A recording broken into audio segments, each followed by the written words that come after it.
Hello friends, स्वागत है आप सभी का आपके अपने YouTube channel heads of GK में। मैं दीपांशु। जैसा कि आप लोग सभी जानते हैं कि दरोगा की 1799 की पोस्ट जारी कर दी गई है और इसका जो है ना हाल ही में एग्ज़ाम आपको जनवरी में प्रस्तावित है। ये जो आप देख रहे हैं ना रुक्मणी की वॉल्यूम 2 है। रुक्मणी की वॉल्यूम 2 इसमें 30 प्रैक्टिस सेट है और इसका जो मैं ना फुल एक्सप्लेनेशन के साथ क्लास करवा रहा हूँ। PDF पहले ही टेलीग्राम चैनल के माध्यम से मैं आप सबों के बीच दे दिया करता हूँ। वहाँ से आप पहले PDF को बना लें, उसके बाद जो है ना आप आंसर मिलाए ताकि आपको पता चले कि आपने कितने सही किए हैं और इसको जरूर कमेंट करिएगा। क्राउन की जो 20 प्रैक्टिस सेट वाली है वो भी मैं चला रहा हूँ आपको। क्राउन की न्यू पब्लिकेशन 1799 पोस्ट के लिए वो भी है। अगर आप बिहार मजिस्ट्रेट की तैयारी करते हैं, कक्षपाल की तैयारी करते हैं, बिहार पुलिस की तैयारी करते हैं, फिर भी आप क्लास करिए, आपके लिए ऑथेंटिक है। ऑल इन वन सिलेबस सबका सेम ही रहता है। आप दरोगा की अगर तैयारी करते हैं अच्छे से तो आपका सारे एग्जाम के कवर हो जाते हैं। कोई जरूरी नहीं है कि मध्य निषेध का अलग प्रैक्टिस सेट लगाने के लिए, बिहार पुलिस के अलग प्रैक्टिस सेट लगाने का। किरण की हो गया और आपको एडिटोरिया के वॉल्यूम 2 ये मैंने ऑलरेडी पहले ख़त्म करवा दिया है, आप प्लेलिस्ट चेक कर सकते हैं। ज्ञान बिंदु के 3rd एडिशन क्वेश्चन बैंक वो भी खत्म हो चुका है। 25 सेटों का जो है क्वेश्चन बैंक वो भी खत्म हो चुका है, वो भी आप प्लेलिस्ट आपको मिल जाएगा। चलिए सेट नंबर 6 से रुक्मणी का स्टार्ट करते हैं। और कल जो है ना कल क्राउन की हुई थी, आपको सेट नंबर 7 हुई थी और उसमें ना हमें बोला था आपके स्कोर आप चेक करिएगा। तो इसमें आपको एक रिपू कुमारी जी है जिसका 64 आंसर है। 64 मतलब सही किए थे वो, तो आपका बहुत अच्छा एक्यूरेसी है रिपू कुमारी जी। आप थोड़ा सा और मेहनत करिए, आगे बढ़ाइए। 70 प्लस में जाएगा तो और अच्छा रहेगा आपका। अच्छा, अगर दरोगा में 64 आ रहा है तो इसका मतलब है कि मध्य निषेध और बिहार पुलिस आपका एग्जाम निकला हुआ है। तो चलिए शुरू करते हैं सेट नंबर 1 से, वॉल्यूम 2 रुक्मणी। नीचे दिए गए कथनों पर विचार करें। अभी कथन ए है कि छोटी आंत की आंतरिक भित्ति पर उंगली के समान अनेक प्रवर्ध होते हैं जिन्हें दीर्घ रोम विलाई कहते हैं। कारण आर है कि दीर्घ रोग बचे हुए भोजन के अवशोषण के लिए सतही क्षेत्रफल में अत्यधिक वृद्धि करते हैं। इसका ऑप्शन ये हो जाएगा कि ए और आर दोनों सत्य है और आर ए का सही व्याख्या करता है।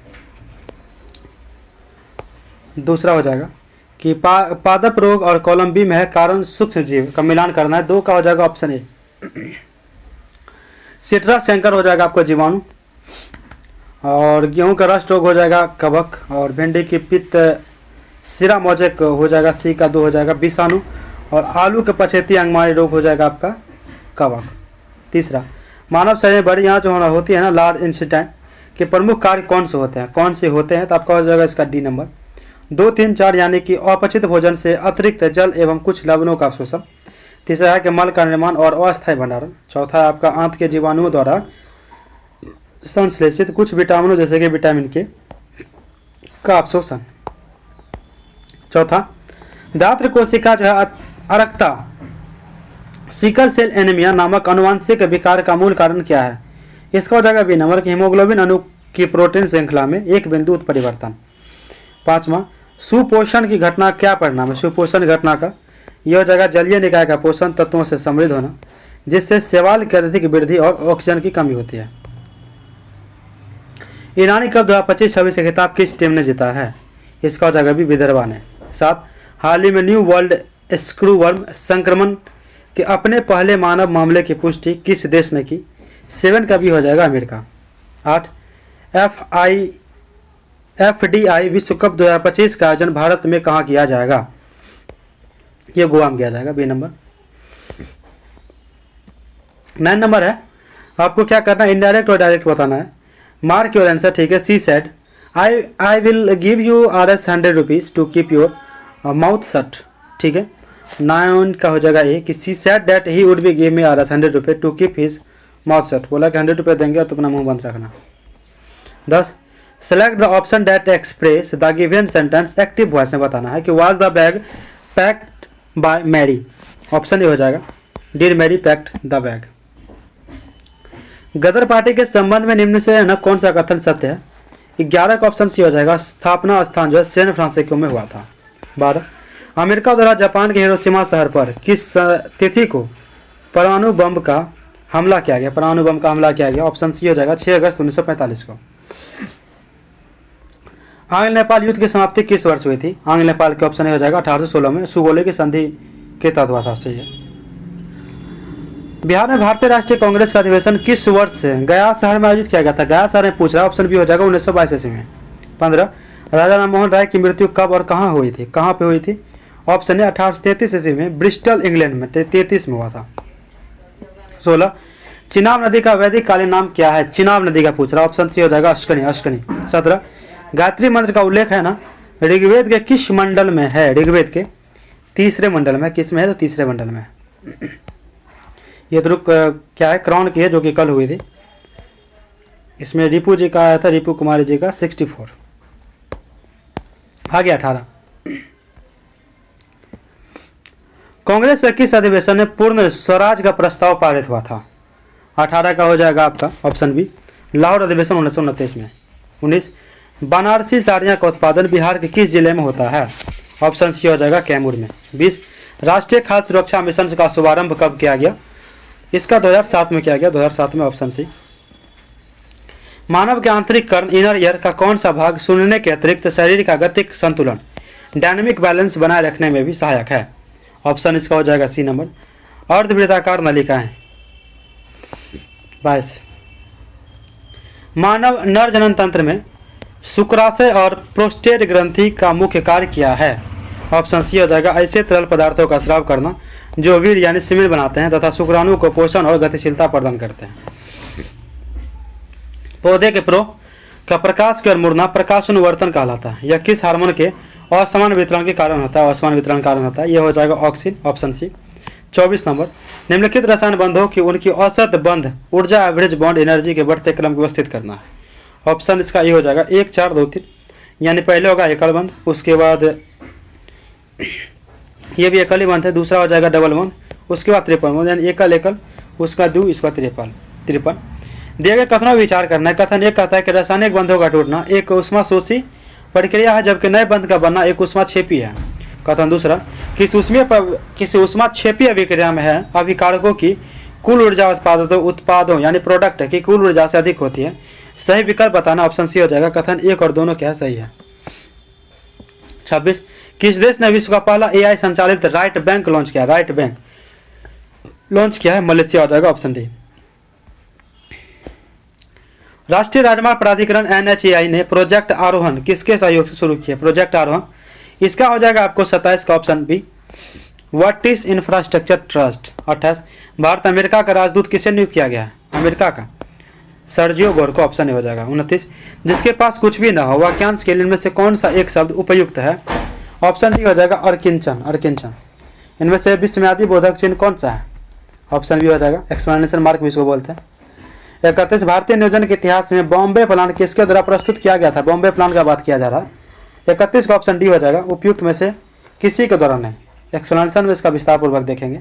32 भारत को विनिर्माण केंद्र के रूप में बढ़ावा देने के लिए प्रारंभ की गई योजना, ऑप्शन ए हो जाएगा make in India, make in India. 33 अंतर्राष्ट्रीय मुद्रा कोष यानी इंटरनेशनल मॉनेटरी फंड की अस्तित्व किस वर्ष आई थी? 33 का जो हो जाएगा ऑप्शन बी हो जाएगा 1945। 34 उपभोक्ता मूल्य सूचकांक के आधार पर सितंबर 2023 से सितंबर 2024 में मुद्रास्फीति की दर बिहार राज्य में कितनी प्रतिशत रही है? 24 का ऑप्शन ए हो जाएगा 7.25%। 35 हिंदू वृद्धि दर निम्न में से किससे संबंधित है?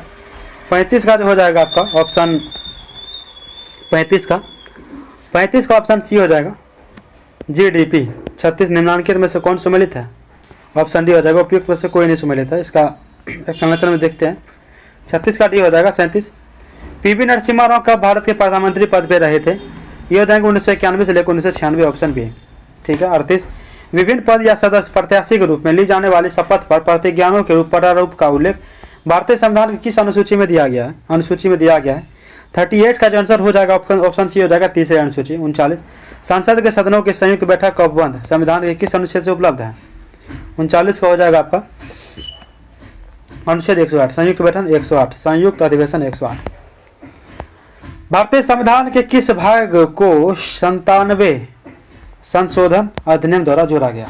40 का ऑप्शन सी हो जाएगा भाग 9 के बी में। 41 साद्र सोडियम क्लोराइड ब्रायन के विलियन के विद्युत अपघटन इलेक्ट्रोलाइसिस के संबंध में निम्नलिखित में से कौन सा कथन सही है? 41 का ऑप्शन डी हो जाएगा कि ऑप्शन डी यानी सभी कथन सही है कि कैथोड पर हाइड्रोजन गैस उत्पन्न होती है। एनोड पर क्लोरीन गैस उत्पन्न होती है।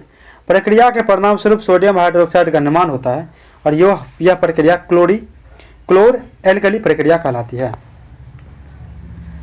तत्व X का परमाणु द्रव्यमान 27 है। यह X का पावर 3+ आयन बनाता है। X3+ आयन में 10 इलेक्ट्रॉन है।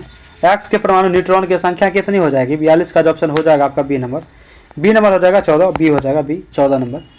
ठीक है। 43 जब एथेनॉल को अम्लीय पोटेशियम डाइक्रोमेट K2Cr2O7 के साथ गर्म किया जाता है तो बनने वाला मुख्य उत्पाद क्या हो जाएगा? 43 का ऑप्शन भी हो जाएगा एथेनोइक अम्ल हो जाएगा एथेनोइक अम्ल। 44 अमोनिया क्लोराइड NH4Cl जिसको नोक्सादार भी कहते हैं, जो एक प्रबल अम्ल HCl और एक दुर्बल क्षारक NH4OH से बना लवण है, यह के जलीय विलयन की प्रकृति क्या होगी? तो अम्लीय एसिड होगी। 45 दी गई क्रिया में अपचायक यानी रिड्यूसिंग एजेंट कौन है? Cu+H2O = Cu+H2O। 45 का जो आंसर हो जाएगा आपका ऑप्शन बी हो जाएगा। रिड्यूसिंग एजेंट है ना आपका हाइड्रोजन है। 46 भारत का पहला पूर्णतः डिजिटल साक्षर राज्य किसे घोषित किया गया है? इसका ऑप्शन बी हो जाएगा केरल को घोषित किया गया है। उत्तर प्रदेश का पहला ग्रीन हाइड्रोजन प्लांट किस शहर में स्थापित किया जाएगा? तो यह गोरखपुर में किया जाएगा, ऑप्शन डी। 48 भारत ने अंडर-20 विश्व कुश्ती चैंपियनशिप 2025 में कितने स्वर्ण पदक जीता है? कितने? ऑप्शन सी हो जाएगा 2 स्वर्ण पदक जीते हैं। 39 वह बड़ी से बड़ी संख्या ज्ञात करे जो इतना इतना इतना को इस प्रकार विभाजित करे ताकि प्रत्येक स्थिति में समान शेष बचे। 49 का ऑप्शन सी हो जाएगा। सॉल्यूशन जस्ट थोड़ी देर के बाद देखते हैं। 49 का सी। 50 का भी ऑप्शन सी आपका हो जाएगा, 50 का ऑप्शन सी। 51 किसी विधान परिषद की अधिकतम सदस्य संख्या कितनी निर्धारित है? ऑप्शन इसका डी हो जाएगा संबंधित विधानसभा की कुल सदस्य संख्या का 1/3। 52 शासन के निम्नलिखित विषय में से कौन विषय समवर्ती सूची का है? 52 का जो हो जाएगा ऑप्शन सी हो जाएगा श्रमिकों का कल्याण। 53 जुलाई 1946 में भारतीय राष्ट्रीय कांग्रेस द्वारा गठित संविधान समिति के अध्यक्ष कौन थे? जवाहरलाल नेहरू थे, ऑप्शन ए। निम्न से कौन चावल की किस्म है? 54 का हो जाएगा ऑप्शन डी उपयुक्त में सभी हो जाएगा जया, पूसा, सुगंधा, व पद्मा। 55 भारत का कहवा का उत्पादन सबसे अधिक किस राज्य में होती है? इसका हो जाएगा आपको कर्नाटक, ऑप्शन है। 56 अफ्रीका महादेश का सबसे उत्तर पश्चिम देश कौन सा हो जाएगा? 56 का ऑप्शन भी हो जाएगा मोरक्को। 57 पृथ्वी के संबंध में निम्नलिखित में से कौन सही है? 57 का ऑप्शन हो जाएगा डी उपयुक्त में सभी, यानी सूर्य से बढ़ती दूरी के आधार पर यह तीसरे स्थान पर है। आकार के आधार पर यह सौरमंडल से 5वां ग्रह है। उसके बाद सौरमंडल में ग्रह इसका घनत्व सबसे अधिक है। निम्नलिखित में से किसकी राजधानी अशगाबाद है? 58 का आंसर हो जाएगा ना आपका कि ऑप्शन बी हो जाएगा आपका तुर्कमेनिस्तान। संयुक्त राज्य अमेरिका का निम्नलिखित में से कौन सा वायुयान निर्माण के लिए प्रसिद्ध औद्योगिक नगर है? सिएटल हो जाएगा, सिएटल। निम्न से कौन आग्नेय चट्टान का उदाहरण नहीं है? पूछ रहा नहीं है, सेल नहीं है, लेकिन येनाट, बेसाल्ट और गेम्बे है। निम्नलिखित पदार्थों उनकी बढ़ती हुई विद्युत प्रतिरोधकता के क्रम को व्यवस्थित करें नाइक्रोम, कांच और तांबा। 61 का आंसर हो जाएगा ऑप्शन सी तांबा, नाइक्रोम, कांच। 62 एक उत्तल दर्पण द्वारा बनने वाले प्रतिबिंब के निम्नलिखित में से कौन सा कथन सदैव सत्य हो जाएगा? ऑप्शन इसका जो है आपका डी हो जाएगा कि सभी सही है। प्रतिबिंब आभासी होता है, प्रतिबिंब सीधा होता है, प्रतिबिंब वस्तु छोटा होता है, प्रतिबिंब दर्पण के पीछे बनता है। 2 एम्पियर की धारा प्रवाहित होने पर 10 ओम के प्रतिरोध में 5 सेकेंड में उत्पन्न उष्मा की मात्रा की गणना करें। 63 का ऑप्शन भी हो जाएगा 200 जूल। 64 एक स्वस्थ मानव कान के लिए श्रव आवृत्तियां जो हो जाएगी कि अनुमानित सीमा क्या हो जाएगी? 64 का ऑप्शन ही हो जाएगा 20 हर्ट्ज से 20,000 हर्ट्ज तक का। एक वस्तु को 15 सेंटीमीटर फोकस दूरी वाले अवतल दर्पण के सामने 30 सेंटीमीटर की दूरी पर रखा गया है तो प्रतिबिंब कहाँ बनेगा? 65 का भी हो जाएगा दर्पण से 30 सेंटीमीटर की दूरी पर बनेगा। 66 international institute for management development IAMD smart city index 2025 के अनुसार विश्व का सबसे स्मार्ट शहर कौन हो जाएगा? 66 का हो जाएगा आंसर ऑप्शन डी ज्यूरिख हो जाएगा, ज्यूरिख। 26 अगस्त को राष्ट्रमंडल भारोत्तोलन चैंपियनशिप 2025 में मीराबाई चानू ने कौन सा पदक जीता है? तो मीराबाई चानू ने हो जाएंगे आपको स्वर्ण पदक जीते हैं। ये 26 अगस्त से लेकर 4 सितंबर 2025 तक 5वां लोक संवर्धन पर्व कहाँ आयोजित किया गया? 68 का डी हो जाएगा कोच्चि में। 69 एक राशि चक्रवृद्धि ब्याज पर 3 वर्षों में 4900 और 5 वर्षों में 6400 हो जाती है। जब ब्याज वार्षिक रूप से चक्रवर्धित किया जाता है तो वार्षिक ब्याज दर ज्ञात करें और इसका हो जाएगा आपको डी हो जाएगा 14.2/7। 15% और 25% के 2 क्रमिक छूट के बराबर एकल छूट कितनी होगी? 70 का ऑप्शन भी हो जाएगा 36.1/4। 71 उत्तर बिहार के मैदान का सबसे पूर्वी हिस्सा में से कौन हो जाएगा? ऑप्शन बी हो जाएगा महानंदा का मैदान। निम्न से कौन ज्वालामुखी और देश से सुमेलित नहीं है? ऑप्शन इसका सी हो जाएगा। एकांगुआ इक्वाडोर इसमें नहीं है।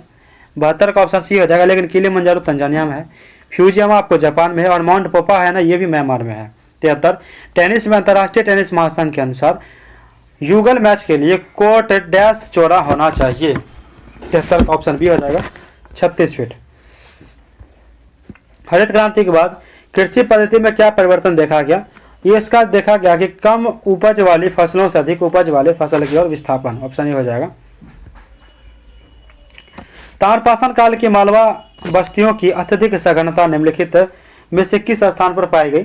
75 का ऑप्शन बी हो जाएगा मध्य नर्मदा बेसिन। 76 दक्षिण भारत के निम्नलिखित में से किस शास्त्रीय नृत्य शैलों को क्या कहते हैं? बलड़ाई, भरतम और हस्तक लक्षण दीपिका से अपनी शाब्दिक स्वीकृति मिलती है। ऑप्शन ए हो जाएगा कथकली। राज्य विधानसभा में डैश की पूर्ण अनुमति के बिना कोई धन विधेयक प्रस्तुत नहीं किया जा सकता है। ये राज्यपाल के में। Option C. 78 खिलाफत आंदोलन निम्नलिखित में से किस समुदाय से संबंधित था? इसका हो जाएगा डी मुस्लिम से। 79-1951 जनगणना के अनुसार साक्षरता दर कितनी थी? इसका हो जाएगा 18.33%। Option A. ब्रह्मपुत्र नदी हिमालय के किस क्षेत्र से निकलती है? उत्तरी हो जाएगा। ऑप्शन सी 81 एक विद्युत मोटर एक ऐसा उपकरण है जो परिवर्तित करता है विद्युत ऊर्जा को यांत्रिक ऊर्जा में। सूर्योदय और सूर्यास्त के समय सूर्य लाल क्यों दिखाई देता है? इसका हो जाएगा ऑप्शन सी हो जाएगा। सूर्य के प्रकाश को वायुमंडल में लंबी दूरी तय करनी पड़ती है, जिससे छोटी तरंग धैर्य वाला नीला प्रकाश कण परिवर्तित होकर हट जाता है। 83 एक पारिस्थितिकी तंत्र में 10% ऊर्जा हस्तांतरण नियम 10% एनर्जी ट्रांसफर लॉ क्या दर्शाता है? ये हो जाएगा एक प्रत्येक पोषी स्तर यानी ट्रॉफिक लेवल पर केवल 10% ऊर्जा ही अगले पोषी स्तर पर स्थानांतरित होते हैं। ऑप्शन ए हो जाएगा। लेग्यूमिनस पौधे जैसे कि मटर और चना को फसल चक्र यानी क्रॉप रोटेशन में शामिल करना क्यों महत्वपूर्ण माना जाता है? इसका हो जाएगा आपका ऑप्शन बी। उनकी जड़ ग्रंथियां में राइबोसोम नामक बैक्टीरिया रहते हैं जो वायुमंडल नाइट्रोजन का स्थितीकरण कर मिट्टी की उर्वरता को बढ़ाते हैं। ऑप्शन 84 का हो जाएगा बी। 85 मधुमक्खी पालन का मुख्य उद्देश्य क्या है? 85 का हो जाएगा आपका ऑप्शन बी शहद और मोम का उत्पादन करना। 86 सुंदरबन टाइगर रिजर्व भारत का कौन सा बड़ा टाइगर रिजर्व बन गया है? 86 का हो जाएगा ऑप्शन बी दूसरा। 87 भारत खाद्य सुरक्षा एवं मानक प्राधिकरण फैसी का प्रमुख किससे नियुक्त किया गया है? 87 का हो जाएगा ऑप्शन बी रजित पुन्हानी को। भारत ने किस देश के लिए डाक सेवाओं का अस्थायी निलंबन कर दिया है? 88 का हो जाएगा आपका ऑप्शन सी संयुक्त राज्य अमेरिका। 89 88 का सी हो जाएगा। ठीक है। 89 20% वार्षिक ब्याज दर से अर्धवार्षिक रूप से संयोजित होने वाले 6,750 रुपये की राशि कितने समय में इतना हो जाएगा? ऑप्शन ए हो जाएगा 1.5 वर्ष में। 1.5 वर्ष में हो जाएगा। 90 का मैथ क्वेश्चन इसका भी आंसर बताता हूँ। ऑप्शन सी हो जाएगा। 91 1905 बंगाल विभाजन के लिए कौन सा ब्रिटिश अधिकारी उत्तरदायी था? ऑप्शन सी हो जाएगा लॉर्ड कर्जन। 1899 से लेकर 1905 तक इनका कार्यकाल था। 5वीं पंचवर्षीय योजना 1974 से लेकर 79 के मुख्य उद्देश्य क्या थे? ये गरीबी हटाना और आत्मनिर्भरता प्राप्त करना था। Option A. 93 बिहार के किस जिले में सिल्क सिटी को के नाम से जाना जाता है? बिहार के किस जिले को? 93 का हो जाएगा ऑप्शन डी भागलपुर को। 94 अखबारी कागज उद्योग निम्न से किस स्थान पर है? तो नेपानगर हो जाएगा ऑप्शन डी। भारत और चीन के बीच सीमा रेखा क्या कहते हैं? क्या कहते हैं? ये 95 का ऑप्शन हो जाएगा आपका ऑप्शन बी मैकमोहन रेखा। 96 पंचायतों का वित्तीय स्थिति की समीक्षा के लिए राज्य सरकार प्रत्येक 5 वर्षों में क्या गठित करती है? ये आपको वित्त आयोग गठित करती है। 97 करेवा किस प्रकार खेती के लिए प्रसिद्ध है? ऑप्शन सी हो जाएगा केसर के लिए प्रसिद्ध है। गरजने वाले चालीसा कुद 50 चीखने वाले 60 पवने पृथ्वी के किस गोलार्ध में चलती है? ऑप्शन सी हो जाएगा दक्षिणी गोलार्ध में। 99 सौरमंडल का प्रधान आकाशीय पिंड कौन सा है? तो ऑप्शन ए हो जाएगा सूर्य है। 100 भारतीय जनगणना 2011 के अनुसार सबसे अधिक अनुसूचित जनजाति कौन है? सबसे अधिक अनुसूचित जनजाति ये आपका हो जाएगा भील। कौन है? तो भील है। आप डिस्कशन स्टार्ट करते हैं। क्वेश्चन मैं पढ़ूंगा और आंसर आपके सामने रहेगा। एक्सप्लेनेशन आपके सामने रहेगा। क्वेश्चन नहीं पढ़ूंगा क्योंकि क्वेश्चन को एक बार ऊपर एक बार नीचे करने में बहुत टाइम लग जाएगा, इसीलिए मैं क्वेश्चन पढ़ के सुना देता हूँ आपको। क्वेश्चन नंबर 1 थोड़ा सा ब्लर हो जाता है लेकिन क्वेश्चन पढ़ते हैं। क्वेश्चन वाला क्या नीचे दे कथन विचार करना है। कथन वाला क्वेश्चन डायरेक्टली पढ़ लेते हैं और उसका ऑप्शन ये था कि ए और आर दोनों सत्य है। पहला है कि छोटी आंत की भीतरी सतह पर छोटी आंत की भीतरी सतह पे जो है, छोटी आंत की भीतरी सतह पर लाखों छोटी उंगली जैसी संरचनाएं जो है, छोटी आंत की भीतरी सतह पर लाखों छोटी उंगली जैसी संरचनाएं होती है, जिन्हें दीर्घतम यानी भिलाई कहा जाता है। ये दीर्घतम और उन पर मौजूद सूक्ष्म दीर्घ रोम मिलकर अवशोषण के लिए एक बहुत बड़ा सतही क्षेत्रफल प्रदान करते हैं, जो एक टेनिस कोर्ट के आकार के हो सकता है। किसके आकार का? तो टेनिस कोर्ट के आकार का हो सकता है। पाचन का मुख्य उद्देश्य जो है पोषक तत्वों को रक्त प्रवाह में अवशोषित करना है, पाचन का मुक्त अवशोष। उसके बाद है कि दीर्घ रोम द्वारा बढ़ाया गया यह विशाल सतही क्षेत्रफल जो है पोषक तत्वों के कुशल और तीव्र अवशोषण को सुनिश्चित करता है। यदि आंत की जो है सतह सपाट होती है तो भोजन से पोषक तत्वों का अवशोषण बहुत धीमा और अपूर्ण होता है, जिससे शरीर को पर्याप्त ऊर्जा और पोषण नहीं मिल पाता है। 3 पार्ट्स ऑफ स्मॉल इंटेस्टाइन यानी छोटी आंत के कितने पार्ट होते हैं? 3 पार्ट। इसका फिगर आप देख सकते हैं, ठीक है। डेडुनम, जेजुनम और इलियम, ये 3 पार्ट मेन होते हैं। देख सकते हैं डेडुनम, जेजुनम और इलियम। ये क्या है? स्टोमच है हमारा, यहाँ से स्टोमच स्टार्ट होता है। दूसरा क्वेश्चन आपको मिलान करने का कि कॉलम ए को कॉलम 2 से मिलान करना है। डायरेक्ट ही पढ़ लेते हैं।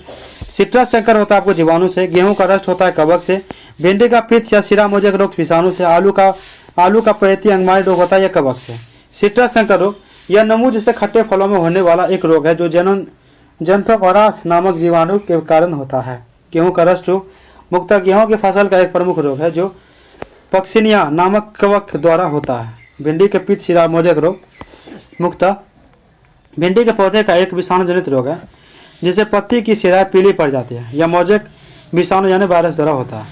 आलू का पछेती यानी अंगमारी रोग आलू और टमाटर की फसल को नष्ट करने वाला विनाशकारी रोग है। यह फाइटोफैथोरा इन्फेस्टेशन नामक कवक के कारण होता है। आप देखते हैं रोगों के नाम और प्रभावित पौधे बहुत इंपॉर्टेंट है आपको।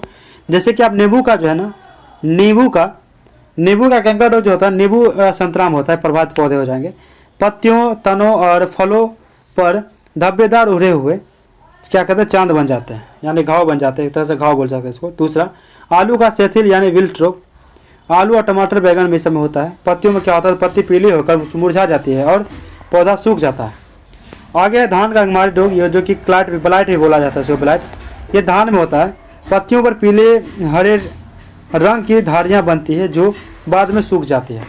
क्राउन गोल जो होता है आपको सेब, गुलाब और अंगूर में होता है। पौधे के तने और जड़ों पर ट्यूमर या गांठी बन जाते हैं। आगे जो आपका है ना फलों का धब्बा रोग ये टमाटर और मिर्च में होता है। फलों पर गाढ़े धसे हुए पानी से भरे धब्बे दिखाई देते हैं। तीसरा नंबर, मानव शरीर में बड़ी आंत के प्रमुख कार्य कौन कौन से? डायरेक्ट पढ़ लेता हूँ, ऑप्शन डी हो जाएगा। बड़ी आंत के प्रमुख कार्य देख लीजिए। पाला के जल और लवणों का अवशोषण, यह बड़ी आंत का मुख्य कार्य पचाने के बाद बचे हुए अपचित भोजन से अतिरिक्त पानी और कुछ आवश्यक लवणों इलेक्ट्रोलाइट्स को वापस रक्त में क्या करता है, अवशोषित करना है। तीसरा, मल का निर्माण और भंडारण, पानी के अवशोषण के बाद बचा हुआ अवशिष्ट पदार्थ ठोस होकर फेसेस के रूप ले लेता है जिससे मलाशय व्यवस्थाई रूप से संग्रहित किया जाता है। चौथा, विटामिन का अवशोषण, बड़ी आंत में मौजूद सहजीवी जीव जो है विटामिन के और विटामिन बी का संश्लेषित करती है जिन्हें शरीर द्वारा अवशोषित कर लिया जाता है। पाचन, भोजन का लगभग संपूर्ण पाचन छोटी आंत में ही पूरा हो जाता है और बड़ी आंत में कोई महत्वपूर्ण पाचन क्रिया नहीं होती है। देख सकते हैं बड़ी आंत का ये है, बड़ी आंत देख सकते हैं आपको ट्रांसवर्स कॉलन है इसको बोलते हैं और उसको रिसेंडिंग कॉलन बोलते हैं इस वाले को। और उसके बाद सिग्मा कॉलन, रेट्रम, एनस और अपेंडिक्स क्या शरीर का एक अवशेषीय अंग है जिसका शरीर में कोई काम नहीं बस है अपेंडिक्स। अगर कभी होता है तो ऑपरेशन बहुत इंसान को जब प्रॉब्लम होती है तो अपेंडिक्स को निकाल के बाहर कर दिया जाता है।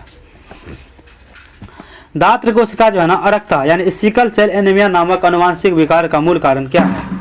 दांत कोशिका यानी अरक्ता नामक अनुवांशिक विकार का मूल कारण जो है आपका हीमोग्लोबिन अणु की प्रोटीन श्रृंखला में एक बिंदु उत्परिवर्तन है। यह एक ऑटोसोमल अप्रभावी अनुवांशिक रोग है जिसमें लाल रक्त कोशिका जो आरबीसी अपना गोला आकार खसिया हंसिया दांत जैसी हो जाती है। इसका कारण हीमोग्लोबिन बनाने वाले बीटा ग्लोबिन जीन में एक एकल न्यूक्लियोटाइड का प्रतिस्थापन है, जिसे बिंदु उत्परिवर्तन कहते हैं।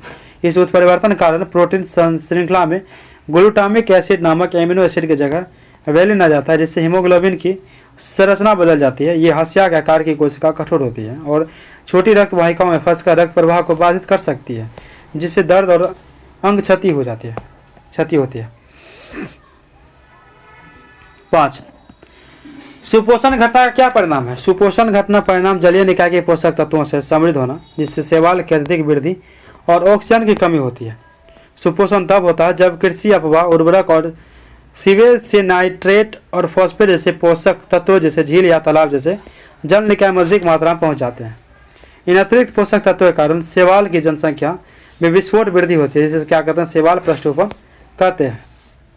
जब ये शैवाल मर जाते हैं तो जीवाणु उन्हें विघटित करने लगते हैं। ये विघटन प्रक्रिया वे पानी में घुली हुई अधिकांश ऑक्सीजन यानी डिजॉल्व ऑक्सीजन का उपयोग कर देते हैं। पानी में ऑक्सीजन की इस भारी कमी हाइपोक्सिया के कारण मछलियां पर उनके जलीय जीव दम घुटने से मर जाते हैं, जिससे क्या होता है? तो पूरा पार्थिव तंत्र क्या होता है? तो नष्ट ही हो जाता है। 6 नंबर, ईरानी कप 2025-26 खिताब किस टीम ने जीता है? ईरानी कप 2025-26 का खिताब विदर्भा ने जीता है।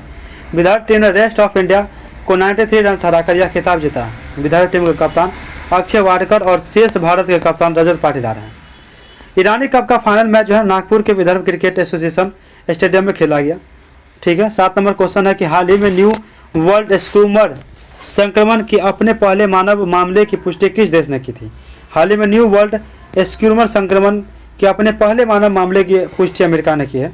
मेरीलैंड के एक निवासी का न्यू वर्ल्ड स्कूमर नामक एक दुर्लभ मांस भक्षी परजीवी का इलाज भी किया गया है। यह व्यक्ति ग्वाटेमाला से अमेरिका आया था। कहाँ से? तो ग्वाटेमाला से अमेरिका आया था। 8 नंबर, FIDE विश्व कप 2025 का आयोजन भारत में कहाँ किया जाएगा? FIDE विश्व कप 2025 का आयोजन भारत में गोवा में किया जाएगा 30 अक्टूबर से 7 नवंबर 2025 तक, जो कि हो गया। तथा फीडे विश्व कप भी आयोजित किया जाएगा। भारत में इससे पूर्व 2002 में हैदराबाद में इस प्रतियोगिता की मेजबानी की थी।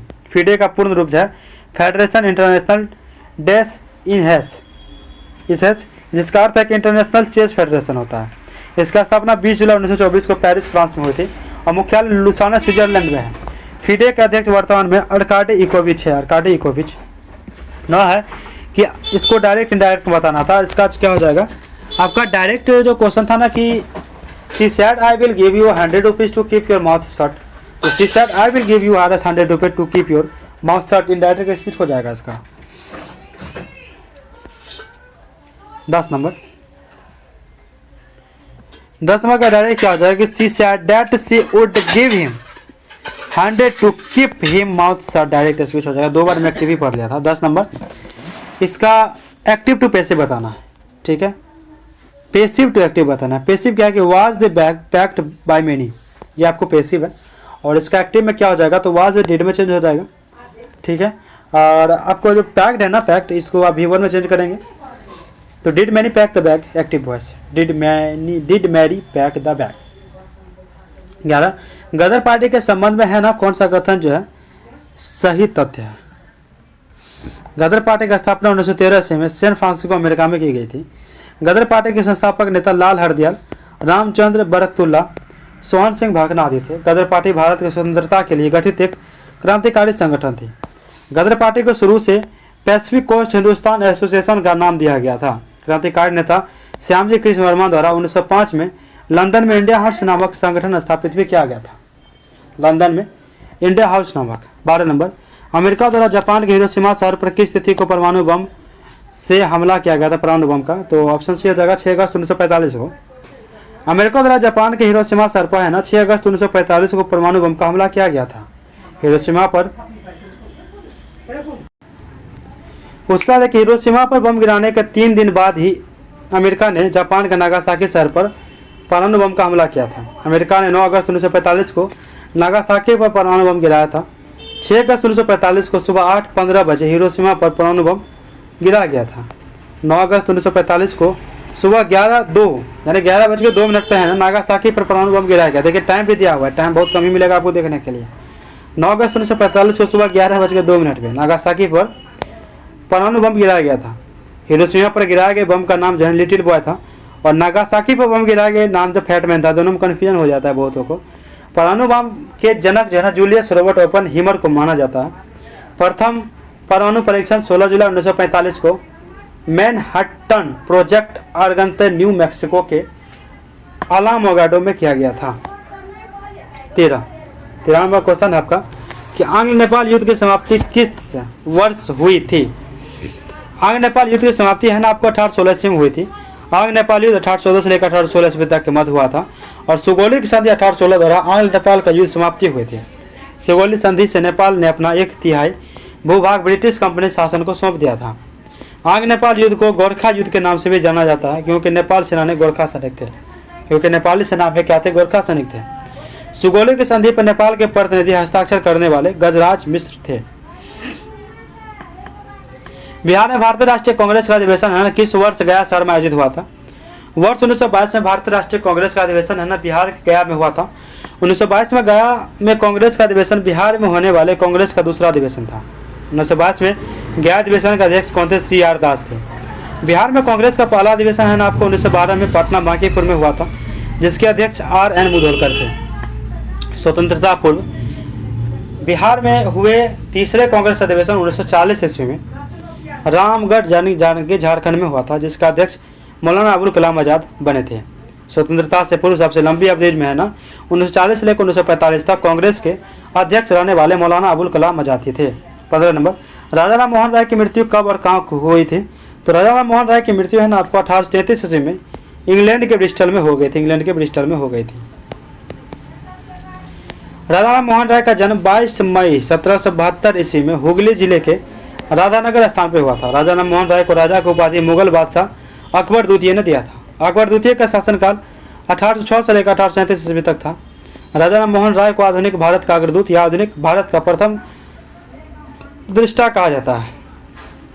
सन 1815 में राजा राम मोहन राय ने आठवीं सभा की स्थापना की थी। किसके? आठवीं सभा की। राजा राम मोहन राय ने हिंदू समाज में व्याप्त विभिन्न कुरीतियों जैसे कि सती प्रथा, बहुपत्नी प्रथा, वेश्या रमन, जातिवाद, बाल विवाह आदि के घोर विरोधी थे। 16 चिनाब नदी का वैदिक कार्य नाम क्या था। तो इसका हो जाएगा सी आपको अस्कनी। चिनाब नदी का वैदिक कार्य नाम अस्कनी था। परंपरागत रूप से चंद्राभाग नदी के नाम पे भी जाना जाता है। चिनाब नदी हिमाचल प्रदेश से 12 दर्रा से निकलती है। याद रखें कौन सी दर्रा से, तो 12 दर्रा से निकलती है। पुरुषनी रावी नदी का वैदिक कार्य नाम था शत्रुदी का वर्तमान नाम क्या था, सतलज है। विशिष्टा का निर्माण आपका झेलम है। विपाशा का वर्तमान नाम व्यास है। गंडक नदी का वैधानिक नाम सादा नीरा था। 17 हो जाएगा कि गायत्री मंत्र का उल्लेख है ना ऋग्वेद के किस मंडल में है। तो गायत्री मंत्र का उल्लेख है ऋग्वेद के 3 मंडल में। यह ऋषि विश्वामित्र द्वारा रचित सावित्री की स्तुति को समर्पित है। गायत्री मंत्र वैदिक देवता सविता सवित्री के आदर में है। ऋग्वेद में कुल 10 मंडल है। ऋग्वेद का पहला और 10वां मंडल है ना सबसे बाद में जुड़ा है। ऋग्वेद के 6ठे मंडल पे है ना हरि यूपिया स्थान का उल्लेख है। इतिहासकारों द्वारा हड़प्पा का पूरा नाम जो है हरिप्या यूपिया बताया है, हरि यूपिया बताया गया। ऋग्वेद के 7वें मंडल में 10 यज्ञ युद्ध यानी 10 राजाओं के युद्ध का उल्लेख है। ऋग्वेद के 9वें मंडल में सोम देवता का स्तुति किया गया है। इसमें तो 9वें मंडल में याद रखिएगा। 18 नंबर का जो क्वेश्चन है ना ये आपका हो जाएगा कि कांग्रेस के किस अधिवेशन में पूर्ण स्वराज का प्रस्ताव पारित किया गया था। तो कांग्रेस के लाहौर अधिवेशन में है ना 1929 में पूर्ण स्वराज का प्रस्ताव पारित हुआ था। कांग्रेस के लाहौर अधिवेशन 1929 के अध्यक्ष जवाहरलाल नेहरू थे। लाहौर अधिवेशन में पारित पूर्ण स्वराज का अर्थ हो जाएगा। पूर्ण स्वराज का अर्थ स्पष्ट करते हुए कहा गया है कि कांग्रेस के लिए आगे का लक्ष्य पूर्ण स्वराज को प्राप्त करना है।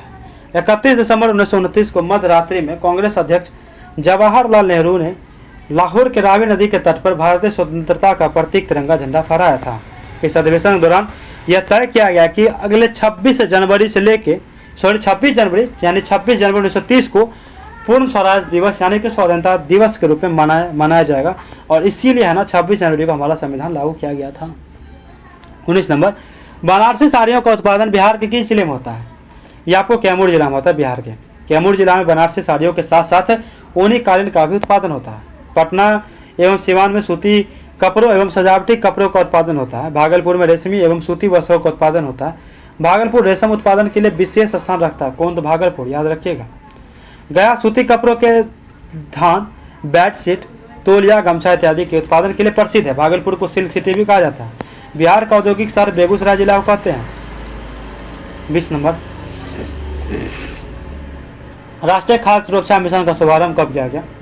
राष्ट्रीय खाद्य सुरक्षा mission national food security mission का शुभारंभ है अक्टूबर 2007 ईस्वी में केंद्र प्रायोजित योजना के रूप में किया गया था। राष्ट्रीय खाद्य सुरक्षा मिशन का उद्देश्य है कृषि उत्पादन को बढ़ाना है। राष्ट्रीय खाद्य सुरक्षा मिशन के आरंभ में यह लक्ष्य रखा गया था कि 11वीं पंचवर्षीय योजना जो कि 7 से 12 के दौरान चावल, गेहूं और दालों के वार्षिक उत्पादन में क्रमशः 10 मिलियन टन, 8 मिलियन टन और 1 मिलियन टन से की गई थी। राष्ट्रीय खाद्य सुरक्षा मिशन का नाम बदलकर 2024-25 में राष्ट्रीय खाद्य सुरक्षा एवं पोषण मिशन NFSNM कर दिया गया था। राष्ट्रीय खाद्य सुरक्षा अधिनियम 2013 में लाया गया था। विश्व खाद्य सुरक्षा जो कि 7 जून को मनाया जाता है। 16 अक्टूबर विश्व खाद्य दिवस मनाया जाता है 16 अक्टूबर को। 21 नंबर, मानव के आंतरिक कर्ण यानी इनर ईयर में कौन सा भाग सुनने के अतिरिक्त शरीर के गतिक संतुलन बनाए रखने में भी सहायक है? मानव के आंतरिक कर्ण का भाग जन अर्धवृत्ताकार नलिकाएं शरीर का गतिक संतुलन बनाए रखने में क्या है तो सहायक है। आंतरिक कर्ण के 2 मुख्य भाग होते हैं, कर्णावृत और वेस्टिबुलर तंत्र। कर्णावृत की बात करें तो घोंघे के आकार की संरचना है जो ध्वनि कंपनों को तंत्रिका आवेग में बदलकर सुनने में मदद करती है। वेस्टिबुलर तंत्र में 3 अर्धवृत्ताकार नलिका और अष्टलित अंग यूट्रिकल और सेक्यूलल होते हैं जो कि संतुलन के लिए जिम्मेदार है। अर्धवृत्ताकार नलिका विशेष रूप से सिरे के घूर्णन या कोने की गति का पता लगाकर गतिक संतुलन में बनाए रखते हैं। क्या करते थे? गतिक संतुलन ये बनाए रखती है। आप देख सकते हैं, आपको इसको है ना कि स्टोनिया ट्यूब बोला जाता है, ऑडिटरी नर्वस ऑक्सियल्स और पिन्ना, अर्केनल और अर्डम। 22 नंबर जो है जाएगा आपका, मानव नर जनन तंत्र में शुक्राशय और प्रोस्टेट ग्रंथि का मुख्य कार्य क्या है? तो मानव नर जनन तंत्र में है ना शुक्राशय और प्रोस्टेट ग्रंथि का मुख्य कार्य है ना ऐसे तरल पदार्थों का स्राव करना है जो वीर्य बनाते हैं तथा शुक्राणुओं को पोषण और गतिशीलता का प्रदान करते हैं। शुक्राणु का निर्माण यानी ब्रिस्टन यानी टेस्टेट में होता है। शुक्राशय यानी सेमियल वेसल एक संकरा युक्त तरल यानी फ्रुक्टोज का स्राव करते हैं जो शुक्राणुओं को ऊर्जा और पोषण प्रदान करता है। यह वीर्य का लगभग 60 से 70% होता है। प्रोस्टेट ग्लैंड की अगर बात करें तो यह दूध या थोड़ा अम्लीय तरल स्रावित करती है जो शुक्राणुओं की गतिशीलता को क्या करता है तो बढ़ाता है और वीर्य को तरल बनाने में यह मदद करता है। ये प्रोस्टेट ग्रंथि की बात किया जा रहा है। आप देख सकते हैं फिगर के द्वारा कि sagittal section of a testis and epididymis, ठीक है, देख सकते हैं हेड, बॉडी, टेल। एपिडेमिस के अंतर्गत आता है डक्टन डिफरेंस, इफरेंट डेस्टेंट, रेटे टेस्टिस, स्ट्रेट ट्यूबल्स, सेमनीफेरियस ट्यूबल्स और ट्यूनिकल वेन्स, ठीक है, और इसके बाद इसको बोलते हैं सेप्ट्रम। इन ग्रंथियों के स्राव से है ना शुक्राणुओं के साथ मिलकर वीर्य का निर्माण करते हैं जो शुक्राणुओं को मादा जनन पथ में जीवित रहने और तैरने में मदद करता है। 23 इसका हो जाएगा कि पौधे के प्रो का प्रकाश की ओर मुड़ना प्रकाशनुवर्तन कहलाता है। यह किस हार्मोन के असमान वितरण के कारण होता है? पौधे के प्रो का प्रकाश की ओर मुड़ना प्रकाशनुवर्तन कहलाता है। यह ऑक्सिन हार्मोन के असमान वितरण के कारण होता है। ऑक्सिन एक पादप हार्मोन है जो मुख्य रूप से प्रो के शीर्ष पर संकलित होता है और कोशिका दीर्घकरण को बढ़ावा देता है। जब प्रकाश एक तरफ से पौधे पर बढ़ता है तो ऑक्सिन छाया वाले हिस्से की ओर विस्तृत हो जाता है। छाया वाले हिस्से में है ना ऑक्सीजन की सांद्रता बढ़े जाने के कारण वहां की कोशिकाएं प्रकाश वाले हिस्से की कोशिकाओं की तुलना में अधिक तेजी से लंबी होती है। इस असमान वृद्धि के कारण प्रो प्रकाश के स्रोत की ओर मुड़ जाता है। यह धनात्मक प्रकाशनुवर्तन है। धनात्मक 24 नंबर हो जाएगा, निम्नलिखित रासायनिक बंधों को उनकी औसत बंध ऊर्जा को बढ़ते क्रम में व्यवस्थित करना है। इसका जो आंसर हो जाएगा ना आपका ऑप्शन ई ही हो जाएगा। पहले तो एकल बंध होगा, फिर एकल बंध देखली बंध होगा, फिर द्वितीय उसका तृतीय। बंध ऊर्जा यानी बॉन्ड एनर्जी की बात करें तो वह ऊर्जा जो किसी रासायनिक बंध के एक मोल को तोड़ने के लिए आवश्यक होता है। बंध जितना मजबूत होता है बंध ऊर्जा उतना ही क्या अधिक होती है। यानी कार्बन में एकल बंध की बात की जाए तो और कार्बन में यानी CH4 दोनों एकल बंध है, लेकिन CH बंध CC बंध थोड़ा अधिक मजबूत होता है। CC बंध में जो 348 किलोजूल प्रति मोल है और CH में आपको 413 किलोजूल प्रति मोल है। दो परमाणुओं के बीच बंधों की संख्या बॉन्ड ऑर्डर बढ़ने पर बंध की लंबाई कम हो जाती है और मजबूती बढ़ने पे है ना बंध ऊर्जा बढ़ जाती है। इसीलिए त्रिबंध यानी 839 किलोजूल प्रति मोल सबसे मजबूत होता है, उसके बाद द्वितीय, उसके बाद फिर एकल बंध, ठीक है। अतः सही क्रम में यही हो जाएगा। 25 नंबर क्वेश्चन है, कथन वाली है, किसका डायरेक्टली पढ़ लेते हैं। ऑप्शन सी वैसे आंसर हो जाएगा कि किसी भी रासायनिक अभिक्रिया में अभिकारकों के मौजूदा बंधों के तोड़ने के लिए ऊर्जा की आवश्यकता होती है। ऊष्माशोषी प्रक्रिया, जब उत्पाद बनते हैं तो नए बंधों के निर्माण से ऊर्जा निकलती है, ये क्या कहलाती है आपको, ऊष्माक्षेपी प्रक्रिया।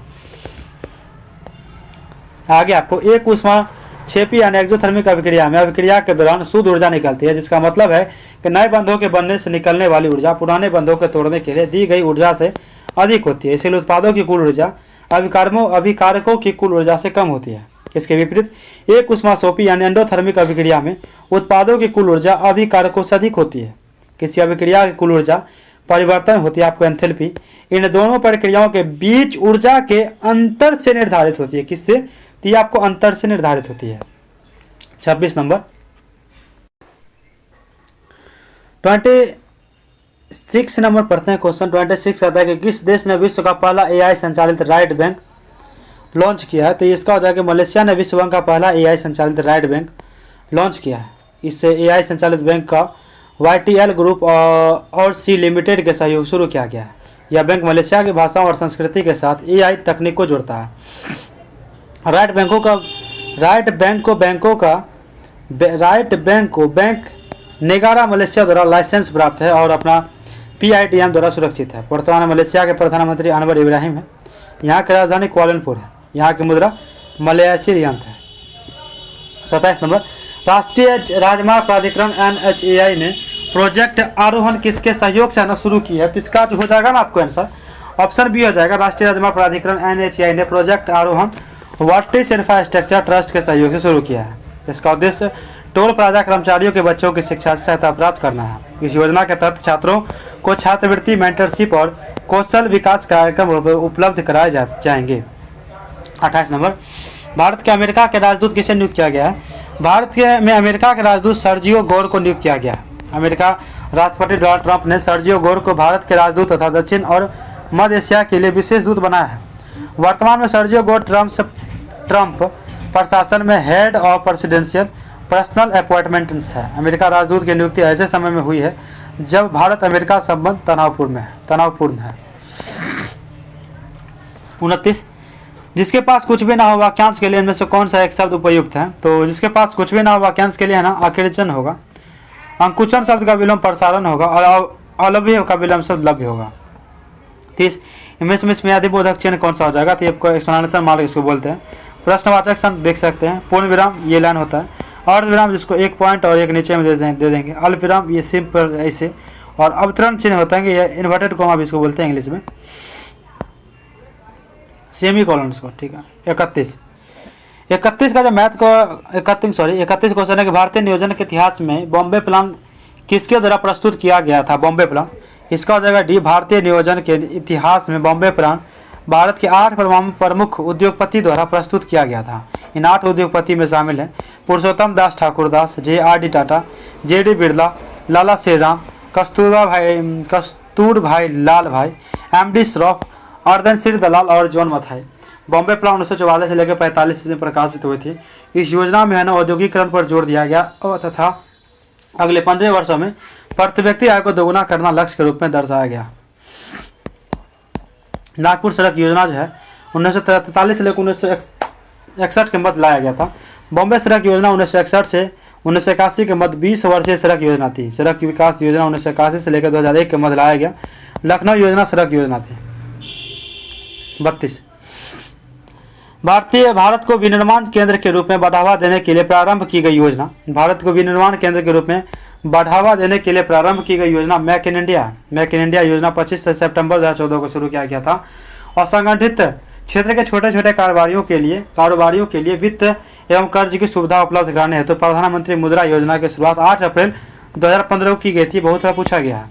18 से लेकर 40 वर्ष का आयु वर्ग के लिए पेंशन के प्रावधान वाली योजना अटल पेंशन योजना 9 मई 2015 को शुरू की गई थी।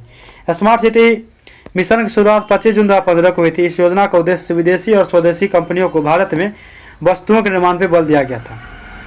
मुद्रा का पूरा नाम क्या हो जाएगा? Micro unit development and reference agency. 33 number question है आपका कि अंतर्राष्ट्रीय मुद्रा कोष इंटरनेशनल मॉनेटरी फंड की अस्तित्व में किस वर्ष में आई थी?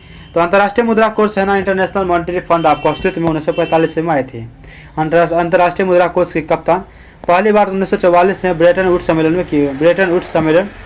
में की गई थी। ब्रेटन वुड्स सम्मेलन स्थान संयुक्त राज्य अमेरिका में न्यू हैम्पशायर नामक शहर में स्थित है। ब्रेटन वुड्स सम्मेलन में अंतर्राष्ट्रीय पुनर्निर्माण एवं विकास बैंक IBRD के गठन की कल्पना की गई थी। ब्रेटन वुड्स सम्मेलन के निर्णयानुसार जो है अंतर्राष्ट्रीय मुद्रा कोष की औपचारिक स्थापना क्या कहते हैं 27 सितंबर 1945 को संयुक्त राज्य अमेरिका के वार्षिक गठन DC में शहर में हुई थी। अंतर्राष्ट्रीय मुद्रा कोष यानी IMF 1 मार्च 1947 से कार्य करना प्रारंभ किया है। भारतीय अंतर्राष्ट्रीय मुद्रा कोष के संस्थापक सदस्यों में से एक है। अंतर्राष्ट्रीय मुद्रा कोष 27 दिसंबर 1945 को अस्तित्व में आया था। IMF का मुख्य कार्य जो है भुगतान संतुलन के सदस्य को सहयोग करना है। 34 उपभोक्ता मूल्य सूचकांक के आधार पर सितंबर 2023 के सितंबर 2024 में मुद्रास्फीति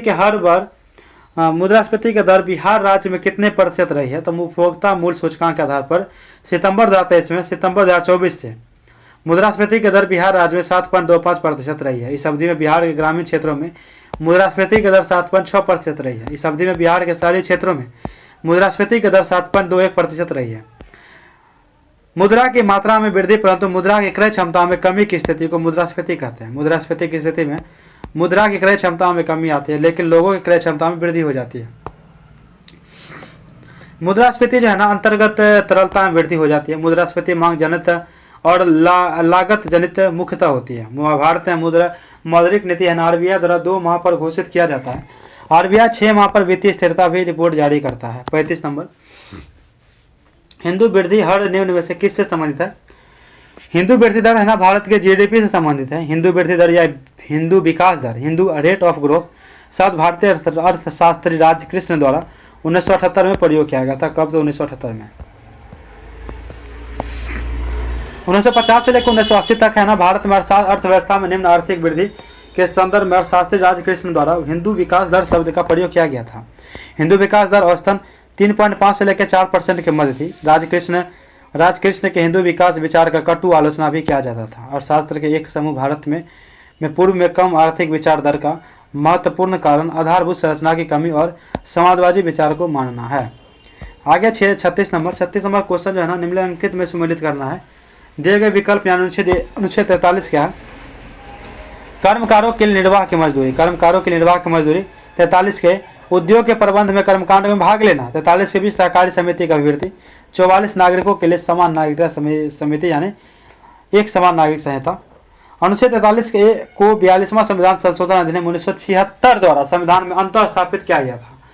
43 के B को 97 संविधान संशोधन द्वारा अधिनियम 2011 के द्वारा संविधान में अंतः स्थापित किया गया था। 37 नंबर PV नरसिम्हा राव का भारत के प्रधानमंत्री पद पे रहे थे। PV नरसिम्हा राव 1991 से लेकर 1996 ईस्वी तक है ना भारत के प्रधानमंत्री पद पे रहे थे। प्रधानमंत्री के रूप में PV नरसिम्हा राव का कार्यकाल 21 जून 1991 से लेकर 16 मई 1996 तक रहा था। PV नरसिम्हा राव प्रधानमंत्री बनने वाले प्रथम दक्षिण भारतीय थे। 31 अक्टूबर 1984 में प्रधानमंत्री इंदिरा गांधी के बाद बने प्रधानमंत्री की बात की जाए राजीव गांधी जो 31 अक्टूबर 1984 से लेकर 2 दिसंबर 1989 तक थे। इनको विश्वनाथ प्रताप सिंह 2 दिसंबर 1989 से लेकर 10 नवंबर 1990 तक। चंद्रशेखर 10 नवंबर 1990 से लेकर 21 जून 1991 तक। PV नरसिम्हा राव 21 जून 1991 से लेकर 16 मई 1996 तक। अटल बिहारी वाजपेयी 16 मई 1996 से लेकर 1 जून 1996 तक। HD देवगौड़ा 1 जून 1996 से लेकर 21 अप्रैल 1997 तक। इंद्र कुमार गुजराल 21 अप्रैल 1997 से लेकर 19 मार्च 1998। अटल बिहारी वाजपेयी 19 मार्च 1998 से लेकर 22 मई 2004। डॉक्टर मनमोहन सिंह 22 मई 2004 से लेकर 26 मई 2014। नरेंद्र मोदी 26 मई 2014 से लेकर अभी तक है। और वो भी आपको अभी तो फिलहाल 29 तक वो बुक हो चुका है। 38 विभिन्न पद सदस्य प्रत्याशी के रूप में ली जाने वाले शपथ पर प्रतिज्ञानों के प्रारूप का उल्लेख है ना भारतीय संविधान के किस अनुसूची में दिया गया है? भारतीय संविधान के तीसरे अनुसूची में विभिन्न पद सदस्य प्रत्याशी के रूप में ली जाने वाले शपथों या प्रतिज्ञानों के प्रारूप का उल्लेख है। वर्तमान में भारतीय संविधान में कुल 12 अनुसूचियां हैं जबकि मूल संविधान में 8 अनुसूचियां थी। पहली अनुसूची में राज्यों संघ राज्य क्षेत्र के नाम एवं राज्यों क्षेत्र का उल्लेख है। दूसरी अनुसूची में महत्वपूर्ण पदों के वेतन भत्ते पेंशन आदि का उल्लेख है। चौथी अनुसूची में राज्यों और संघ राज्य क्षेत्रों के राज्य में सभा में स्थानों सीटों का आवंटन से संबंधित है। 39 का क्वेश्चन है कि संसद के सदनों की संयुक्त बैठक है ना उपबंध संविधान के किस अनुच्छेद में है? सभी को पता है कि अनुच्छेद 108 में संयुक्त अधिवेशन। साधारण विधेयक पर यदि संसद के दोनों के बीच विवाद गतिरोध है तो राष्ट्रपति संयुक्त अधिवेशन बुला सकते हैं। अब तक 3 बार संयुक्त अधिवेशन हो चुके हैं, याद रखिएगा 3 बार। 1961 में दहेज प्रथा विधेयक, 78 में बैंकिंग सेवा निरसन कानून 1978, 2002 में पोटा कानून। धन विधेयक पर संयुक्त अधिवेशन नहीं बुलाया जा सकता, याद रखिएगा, धन विधेयक पर नहीं बुलाया जा सकता है। अनुच्छेद और प्रावधान की बात करें तो अनुच्छेद 105 कहता है कि संसद के सदस्यों समितियों की शक्ति विशेषाधिकार आदि। अनुच्छेद 106 संसद के सदस्यों के वेतन और भत्ते से। 107 साधारण विधेयक के सदन में शुरू होने और पारित होने के संबंध में उपबंध। 109 धन विधेयक की प्रक्रिया। 40 का जो क्वेश्चन है ना, इसका हो जाएगा भारतीय संविधान के किस भाग को 97 संविधान संशोधन अधिनियम द्वारा जोड़ा गया? भारतीय संविधान के भाग 9 को 97 संविधान संशोधन अधिनियम 2011 के द्वारा जोड़ा गया। भारतीय संविधान के भाग 9 के बी को शीर्षक सहकारिता समिति है। भारतीय संविधान के भाग 4A, भाग 9A, भाग 9B एवं 14A जोड़े गए हैं। भारतीय संविधान में भाग 4A, भाग 9A, 9B एवं 14A जोड़े गए हैं। भाग 4A का शीर्षक है ना, इसे 42वां संविधान संशोधन अधिनियम द्वारा 1976 में जोड़ा गया था। इसमें क्या था? मूल कर्तव्य। भाग 9 के ए में शीर्षक क्या था? नगर पालिका। इसे 74वें संविधान संशोधन 1992 अधिनियम के द्वारा जोड़ा गया था। 14 के ए में शीर्षक क्या था? अधिकरण। इसे 42वां संविधान संशोधन अधिनियम 1976 के द्वारा जोड़ा गया था। 41 का क्वेश्चन है ना, इसका हो जाएगा सांद्र सोडियम क्लोराइड ब्रायन के विलयन के विद्युत अपघटन के संबंध में निम्नलिखित में से कौन सा कथन सही है? कथन 1, 2, 3, 4 सही है। सांद्र सोडियम क्लोराइड ब्रायन के विलयन के विद्युत अपघटन के संबंध में सही कथन आपका हो जाएगा। इस प्रक्रिया को क्लोर एल्कली प्रक्रिया कहा जाता है क्योंकि इसके उत्पादों में क्लोरीन, क्लोरो और एक क्षार एल्कली यानी सोडियम हाइड्रोक्साइड शामिल है। विद्युत अपघटन के दौरान कैथोड ऋणात्मक इलेक्ट्रोड पर जल अपचित होकर हाइड्रोजन गैस उत्पन्न करता है। 2s2 + 2 electron plus H2 + 2 OH। आगे आपका एनोड धनात्मक इलेक्ट्रोड पर क्लोराइड आयन ऑक्सीकृत होकर क्लोरीन गैस उत्पन्न करते हैं। 2Cl + Cl2 + 2 electron. विलयन में सोडियम आयन Na+ और हाइड्रोक्साइड आयन जो है ना OH- बच जाते हैं, जो मिलकर सोडियम हाइड्रोक्साइड NaOH का विलयन बनाते हैं। NaOH एक प्रबल क्षारक है और NaOH की कॉस्टिक सोडा भी कहते हैं। NaOH को कॉस्टिक सोडा भी कहते हैं। 42 नंबर, एक तत्व X का परमाणु द्रव्यमान कितना है? 27 और X3+ आयन बनाता है। X3+ आयन में 10 इलेक्ट्रॉन है। तत्व X के एक परमाणु के न्यूट्रॉन की संख्या कितनी होगी? तत्व X के परमाणु में न्यूट्रॉन की संख्या 14 है। X3+ आयन का अर्थ है कि तत्व X के एक परमाणु में 3 इलेक्ट्रॉन खो दिया है। यदि आयन में 10 इलेक्ट्रॉन है तो उदासीन परमाणु में 13 इलेक्ट्रॉन होंगे। एक उदासीन परमाणु में इलेक्ट्रॉन की संख्या प्रोटॉन की संख्या के बराबर होती है। प्रोटॉन की संख्या परमाणु संख्या Z बराबर 131। न्यूट्रॉन की संख्या परमाणु द्रव्यमान A- प्रोटॉन संख्या Z। न्यूट्रॉन की संख्या कितनी होगी? 14। और इस तत्व में एल्यूमिनियम कितनी है? तो एल्यूमिनियम है 14 यानी एल्यूमिनियम। 43 जब एथेनॉल को अम्लीय पोटेशियम डाइक्रोमेट यानी K2Cr2O7 के साथ गर्म किया जाता है तो बनने वाला मुख्य उत्पाद क्या होगा? जब एथेनॉल को अम्लीय पोटेशियम डाइक्रोमेट के साथ गर्म किया जाता है तो बनने वाला मुख्य उत्पाद जो है ना एथेनोइक अम्ल एसिड है। अम्लीय पोटेशियम डाइक्रोमेट यानी K2Cr2O7 का पोटेशियम परमैंगनेट यानी KMnO4 एक प्रबल ऑक्सीकारक है। यह क्रिया एथेनॉल यानी CH3CH2OH के ऑक्सीकरण का एक उदाहरण है। प्रबल ऑक्सीकारक की उपस्थिति में प्राथमिक अल्कोहल जैसे कि एथेनॉल पहले एल्डिहाइड एस्टल्डिहाइड में ऑक्सीकृत होते हैं और फिर तुरंत कार्बोक्सिलिक एसिड यानी एथेनोइक अम्ल CH3COH में ऑक्सीकृत हो जाता है। यदि एक दुर्बल ऑक्सीकारक का उपयोग किया जाता है तो अभिक्रिया एल्डिहाइड चरण पर रुक जा सकती है, लेकिन K2Cr2O7 के साथ अंतिम उत्पाद इथेनोइक अम्ल होता है। 44 नंबर, अमोनिया क्लोराइड NH4Cl जो एक प्रबल अम्ल HCl और एक दुर्बल क्षारक NH4OH से बना लवण है के जलीय विलयन की प्रकृति क्या होगी? अमोनिया क्लोराइड NH4Cl जो एक प्रबल अम्ल NaCl और एक दुर्बल क्षारक NH4OH से बना लवण है, जो इस जलीय विलयन की प्रकृति कैसी होगी? तो अम्लीय होगी। जब एक लवण को पानी में घोला जाता है तो अपने आयनों में टूट जाता है। इस प्रक्रिया को लवण जल अपघटन कहते हैं। Ammonia chloride NH4Cl ammonia ion NH4+ और क्लोराइड एंड Cl- में टूट जाता है। क्लोराइड एंड Cl- एक प्रबल अंग HCl से आता है, इसीलिए यह पानी के साथ अभिक्रिया नहीं करता है। अमोनिया आयन जो है NH4+ एक दुर्बल क्षारक NH4 से आता है, इसीलिए पानी के साथ अभिक्रिया करके हाइड्रोनियम आयन H3O+ बनाता है, जिससे विलयन क्या होती है, अम्लीय हो जाती है। क्या होती है, विलयन अम्लीय हो जाती है। 45 दी गई अभिक्रिया में औपचारिक रिड्यूसिंग एजेंट कौन सा होता है? तो रिड्यूसिंग एजेंट निकालना है हमको। तो Cu+H2O, Cu+H2O, तो H2 क्या कर रहा है? तो H2 आपको H2 यानी जल में परिवर्तन हो गया, CO कॉपर में, इसका क्या होगा? तो H2O का O के साथ क्या होगा? ऑक्सीकरण हो गया, और इसका हो गया अवकरण CO का, क्योंकि अलग हो गया, टूट गया। इस अभिक्रिया में हाइड्रोजन अपचायक है। ऑक्सीकरण ऑक्सीजन का जुड़ना या हाइड्रोजन का घटना। ऑप्शन क्या आता है? रिडक्शन ऑक्सीजन का हटना या हाइड्रोजन का जुड़ना, यह अपकरण कहलाता है। अपचायक यानी रिड्यूसिंग एजेंट की अगर बात करें तो वह पदार्थ दूसरे पदार्थ का अपचयन करता है या स्वयं ऑक्सीकृत हो जाता है। इस अभिक्रिया में कॉपर है ना CuO से ऑक्सीजन क्या कर रही है? हट रही है, इससे विलय हो रही है, तो वह कॉपर क्या होगा? अपचेत हो रहा है। हाइड्रोजन में ऑक्सीजन जुड़ रही है, वह जल में H2O में ऑक्सीकृत हो रहा है, क्योंकि हाइड्रोजन में CuO का अपचयन किया है, इसीलिए H2 ही क्या है? तो अपचायक है। 46 नंबर क्वेश्चन हो जाएगा। भारत का पहला पूर्णतः डिजिटल साक्षर राज्य किसे घोषित किया गया? तो भारत का पहला पूर्णतः डिजिटल राज्य है ना, यह केरल को घोषित किया गया। यह उपलब्धि डीजी केरल रेल परियोजना के पहले चरण के सफल समापन का परिणाम है, जिसे सभी स्थानीय नियमों में लागू किया गया। केरल राज्य के 83.46 लाख परिवार में 1.5 करोड़ लोगों के बीच दिए गए सर्वेक्षण में 21.88 लाख लोगों की पहचान डिजिटल रूप से निरक्षर के रूप में की गई। इनमें से 21.87 लाख लोगों ने अर्थात 99.98% प्रतिभागियों ने प्रशिक्षण पूरा कर लिया। वर्तमान में केरल के मुख्यमंत्री कौन है? तो पिनराई विजयन है। 47 नंबर, उत्तर प्रदेश का पहला ग्रीन हाइड्रोजन प्लांट किस शहर में स्थापित किया गया है? तो उत्तर प्रदेश का पहला ग्रीन हाइड्रोजन प्लांट है ना, आपको गोरखपुर शहर में स्थापित किया गया है। इस संयंत्र के टैरेंट पावर और टेरिस गेम द्वारा विकसित किया गया है।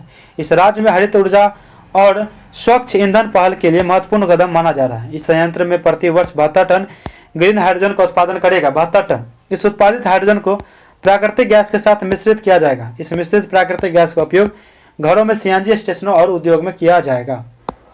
48 नंबर, भारत ने अंडर 19-20 विश्व कुश्ती चैंपियनशिप 2025 में कितने स्वर्ण पदक जीते हैं? भारत अंडर 20 विश्व कुश्ती चैंपियनशिप 2025 में 2 स्वर्ण पदक जीते हैं। भारत ने अंडर 20 विश्व कुश्ती चैंपियनशिप 2025 में कुल 9 पदक जीते हैं। 17 से लेकर 24 अगस्त 2025 तक अंडर 20 विश्व कप कुश्ती चैंपियनशिप का आयोजन बुल्गारिया के समोको में किया गया। भारत ने क्या है कि 17 से लेकर 24 अगस्त 2025 तक अंडर 20 विश्व कुश्ती चैंपियनशिप का आयोजन जो है बुल्गारिया के समोको में किया गया।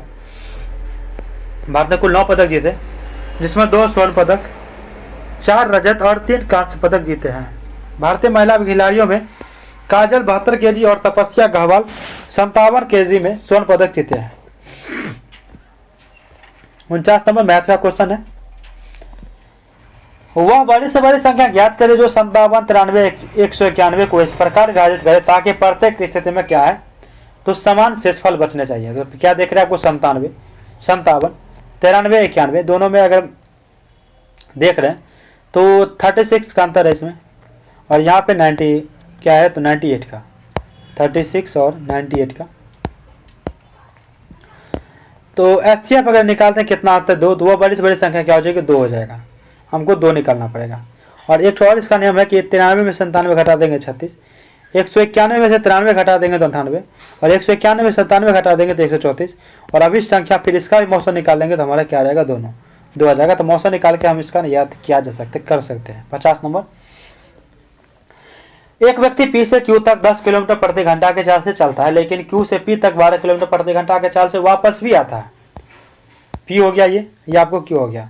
यहाँ से यहाँ जाता है आपको 12 क्या कहते हैं 10 किलोमीटर प्रति घंटा के चाल से, और यहाँ से आपको यहाँ पे आता है Q से P तक 12 किलोमीटर प्रति घंटा के रफ्तार से। ठीक है, तो उसकी औसत चाल ज्ञात करना है। तो औसत चाल के सीधे आपको निकालना है क्या होता है, 2 × 2 इस तरह से हमारा आ जाएगा सिंपल 10 × 10⁻11 घंटे 51। किसी विधान परिषद की अधिकतम सदस्य संख्या कितने निर्धारित की गई है। किसी विधान परिषद में अधिकतम सदस्यों की संख्या संबंधित विधानसभा की कुल सदस्य संख्या का 1/3 निर्धारित है। विधान परिषद की संरचना का प्रावधान जो 171 में वर्णित है। सर्वप्रथम भारत शासन अधिनियम 1935 के द्वारा विधान परिषद का प्रावधान किया गया था। किसी विधान परिषद की न्यूनतम सदस्य संख्या कितना है, तो 40 निर्धारित है। किसी विधान परिषद की सदस्य संख्या 40 से कम नहीं और संबंधित विधानसभा की कुल सदस्य संख्या 1/3 से अधिक नहीं हो सकता है, 1/3 से।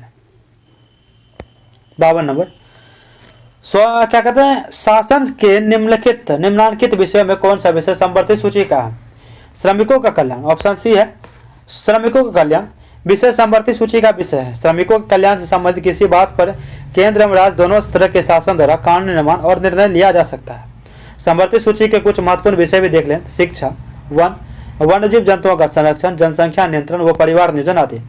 शेयर बाजार केंद्रीय सूची का विषय है। भू राजस्व राज्य सूची का विषय है। जेल कारागार राज्य सूची का विषय है। संघ सूची पर संसद कानून बना सकती है, संघ सूची पे।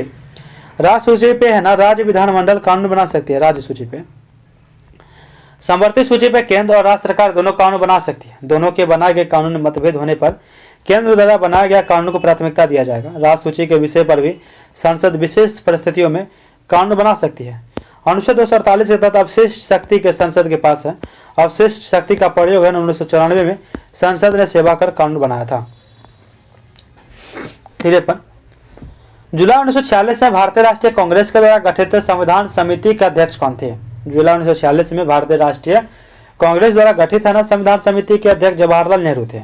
जब भारतीय संविधान के सभा के गठन के लिए चुनाव हो रहा था, उस दौरान 8 जुलाई 1946 को भारतीय राष्ट्रीय कांग्रेस ने अपनी ओर से भावी संविधान पर विचार करने के लिए एक विशेषज्ञ समिति का गठन जवाहरलाल नेहरू ने अध्यक्षता में की थी। कांग्रेस पार्टी द्वारा गठित इस विशेषज्ञ समिति में अध्यक्ष जवाहरलाल नेहरू के अलावा M Asaf Ali, K M Munshi, N Gopalaswami Ayyangar, K T Shah, D R Gadgil, Humayun Kabir K Santhanam थे। बाद में इस विशेषज्ञ समिति में जवाहरलाल नेहरू के प्रस्ताव पर कृष्णा कृपलानी को संयोजक के रूप में शामिल किया गया था। 54 जो है मैथ का क्वेश्चन, निम्न से कौन चावल की किस्म है। दया, पद्मा, पूषा, सुगंधा 5 ये तीनों चावल की किस्में हैं। इसका ऑप्शन डी हो जाएगा। चावल की अन्य किस्में में है ना जमुना, करुणा, कृष्णा, कावेरी, हंसा, माही, सुगंधा, बाला, रत्ना आदि हैं। भारत में कुल कृषि योग्य भूमि सबसे अधिक क्षेत्र पर चावल की खेती की जाती है। पश्चिम बंगाल, बिहार, असम, ओडिशा, तमिलनाडु, आंध्र प्रदेश, छत्तीसगढ़, झारखंड आदि प्रमुख चावल उत्पादक राज्य हैं। पश्चिम बंगाल और तमिलनाडु राज्य में चावल की खेती साल भर की जाती है। भारत का मुख्य खाद्य फसल चावल है। चावल के उत्पादन में भारत चीन के बाद विश्व का दूसरा स्थान रखता है। 55 नंबर क्वेश्चन है ना, ये भारत में कहवा का उत्पादक सबसे अधिक किस राज्य में होती है। भारत में कहवा यानी कॉफी का उत्पादन है सबसे अधिक कर्नाटक राज्य में होता है।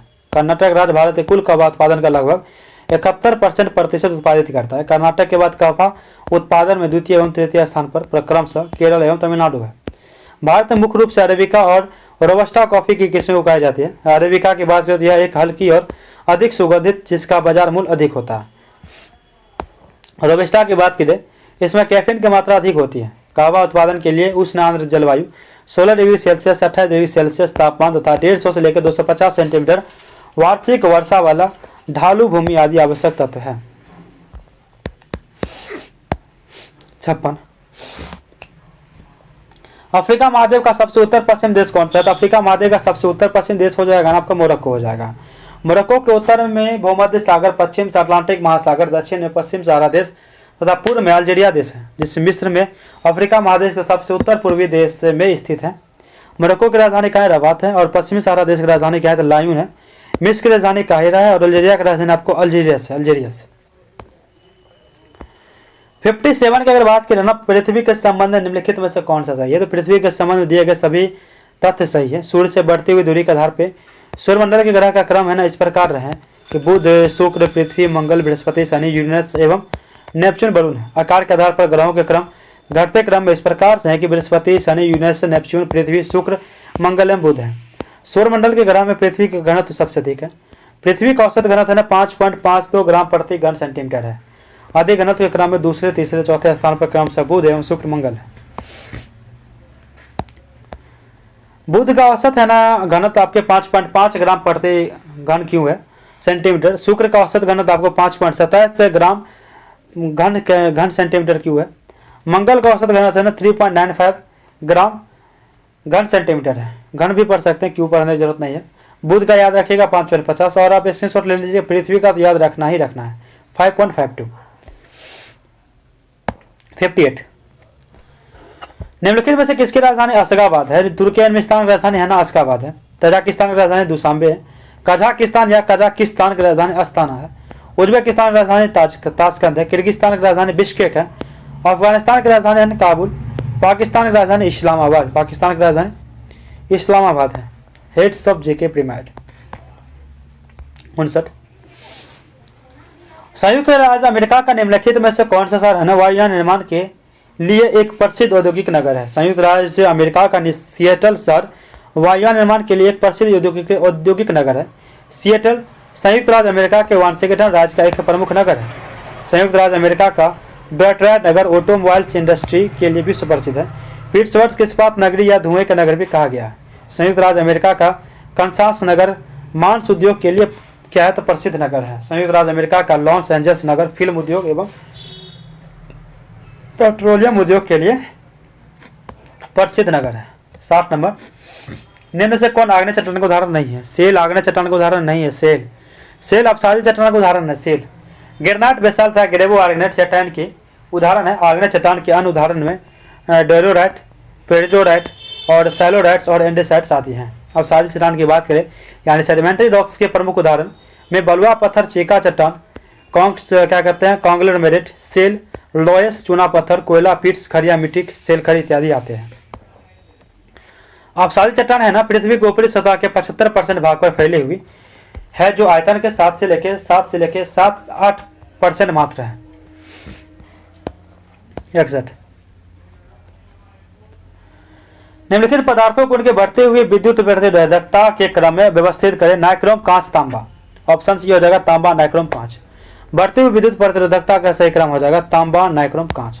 विद्युत प्रतिरोधकता किसी पदार्थ का वो आंतरिक गुण है जो दर्शाता है कि विद्युत धारा का प्रवाह कितना विरोध करता है। तांबा की बात करें तो एक उत्कृष्ट चालक है, इसलिए उसकी प्रतिरोधकता बहुत कम होती है। नाइक्रोम या निकल और क्रोमियम की एक मिश्र धातु है, इसकी प्रतिरोधकता है ना चालकों के अधिक लेकिन विद्युत रोधियों में बहुत कम होती है। इसका उपयोग हीटिंग एलिमेंट्स में किया जाता है। किसमें? हीटिंग एलिमेंट्स में।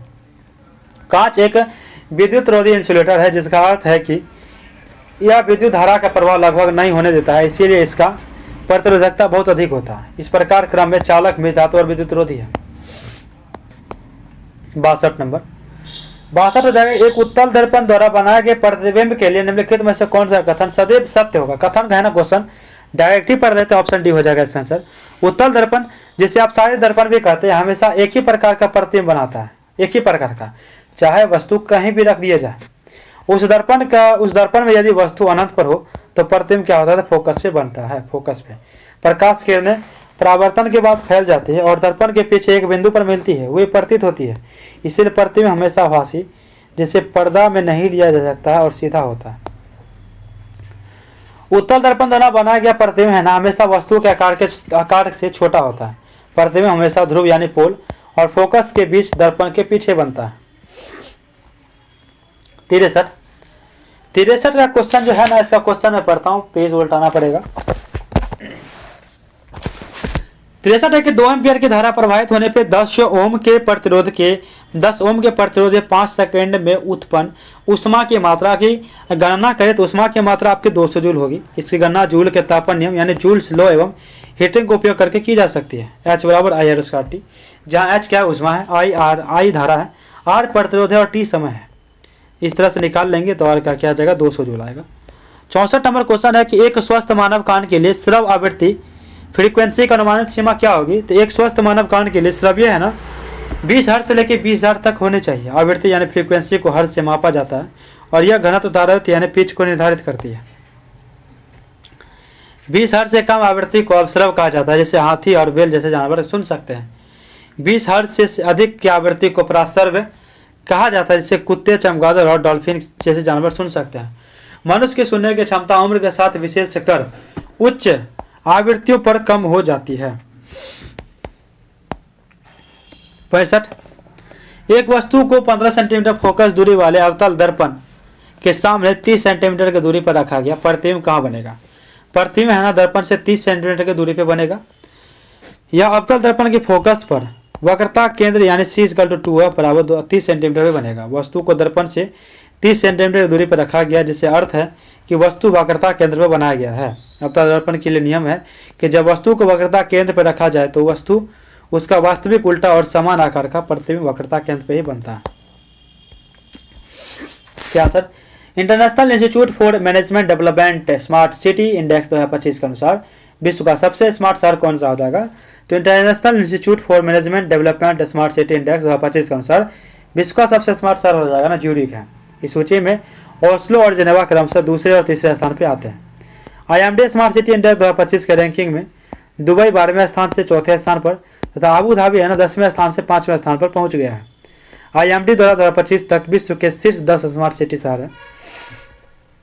आपका ज्यूरिख कहाँ पे है? तो स्विट्जरलैंड में। ओस्लो जो कि नॉर्वे में है, जेनेवा जो कि स्विट्जरलैंड में, दुबई आपको UAE में, आबू धाबी UAE में, लंदन UK में, कोपेनहेगन डेनमार्क में, और कैनबरा जो कि ऑस्ट्रेलिया में है, सिंगापुर में है, लुसाने वो भी स्विट्जरलैंड में है। सर 26 अगस्त को राष्ट्रमंडल भारोत्तोलक चैंपियनशिप 2025 में मीराबाई चानू को कौन सा पदक मिला है? तो 26 अगस्त को राष्ट्रमंडल भारोत्तोलन चैंपियनशिप 2025 में मीराबाई चानू ने स्वर्ण पदक जीता है। इन्होंने महिलाओं के 48 किलोग्राम वर्ग में कुल 193 यानी कि 84 स्नेच और 109 kilogram clean and jerk kilogram वजन उठाया है। यदि पदक उन्हें 2026 ग्लाक्सो राष्ट्रमंडल खेल के लिए सीधे क्वालिफाई करता है तो मीराबाई चानू एक प्रसिद्ध भारतीय भारोत्तोलक खिलाड़ी है। इनका जन्म 8 अगस्त 1994 को मणिपुर में हुआ था। इन्हें 2020 में टोक्यो ओलंपिक में 49 kg भार वर्ग में रजत पदक जीती थी। यह भारत के भारोत्तोलन में किसी महिला द्वारा जीता गया पारा ओलंपिक पदक भी थी। और सर 26 अगस्त से 4 सितंबर 2025 तक 5वां लोक संवर्धन पर्व कहाँ आयोजित किया गया? 26 अगस्त से 4 सितंबर 2025 तक 5वां लोक संवर्धन है ना पर्व कोच्चि केरल में आयोजित किया गया है। लोक संवर्धन में पर्व भारत सरकार के अल्पसंख्यक कार्य मंत्रालय की एक प्रमुख पहल है, जिसका उद्देश्य अल्पसंख्यक समुदाय के कारीगरों, शिल्पकारों, बुनकरों, पाक विशेषज्ञ और उद्यमियों की बाजार से जुड़ाव और राष्ट्रीय स्तर पर पहचान दिलाना है।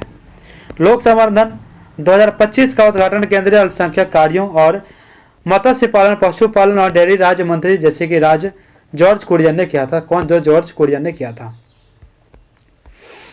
69 मैथ का क्वेश्चन है। इसका आंसर आपका हो जाएगा ना ऑप्शन डी हो जाएगा। 69 का क्वेश्चन क्या है कि एक राशि चक्रवृद्धि ब्याज पर 3 वर्षों में 4900 क्या है कि 4900 बोल रहा है 4900 और 5 वर्षों में 6400। ठीक है, 3 में बोल रहा है 4900 और 5 में बोल रहा है 6400। जब ब्याज वार्षिक रूप से चक्रवृद्धित किया जाता है तो वार्षिक ब्याज दर ज्ञात करें। तो एक फॉर्मूला आपको पता है कि P/1 + R/100 का पावर n होता है यानी n=T।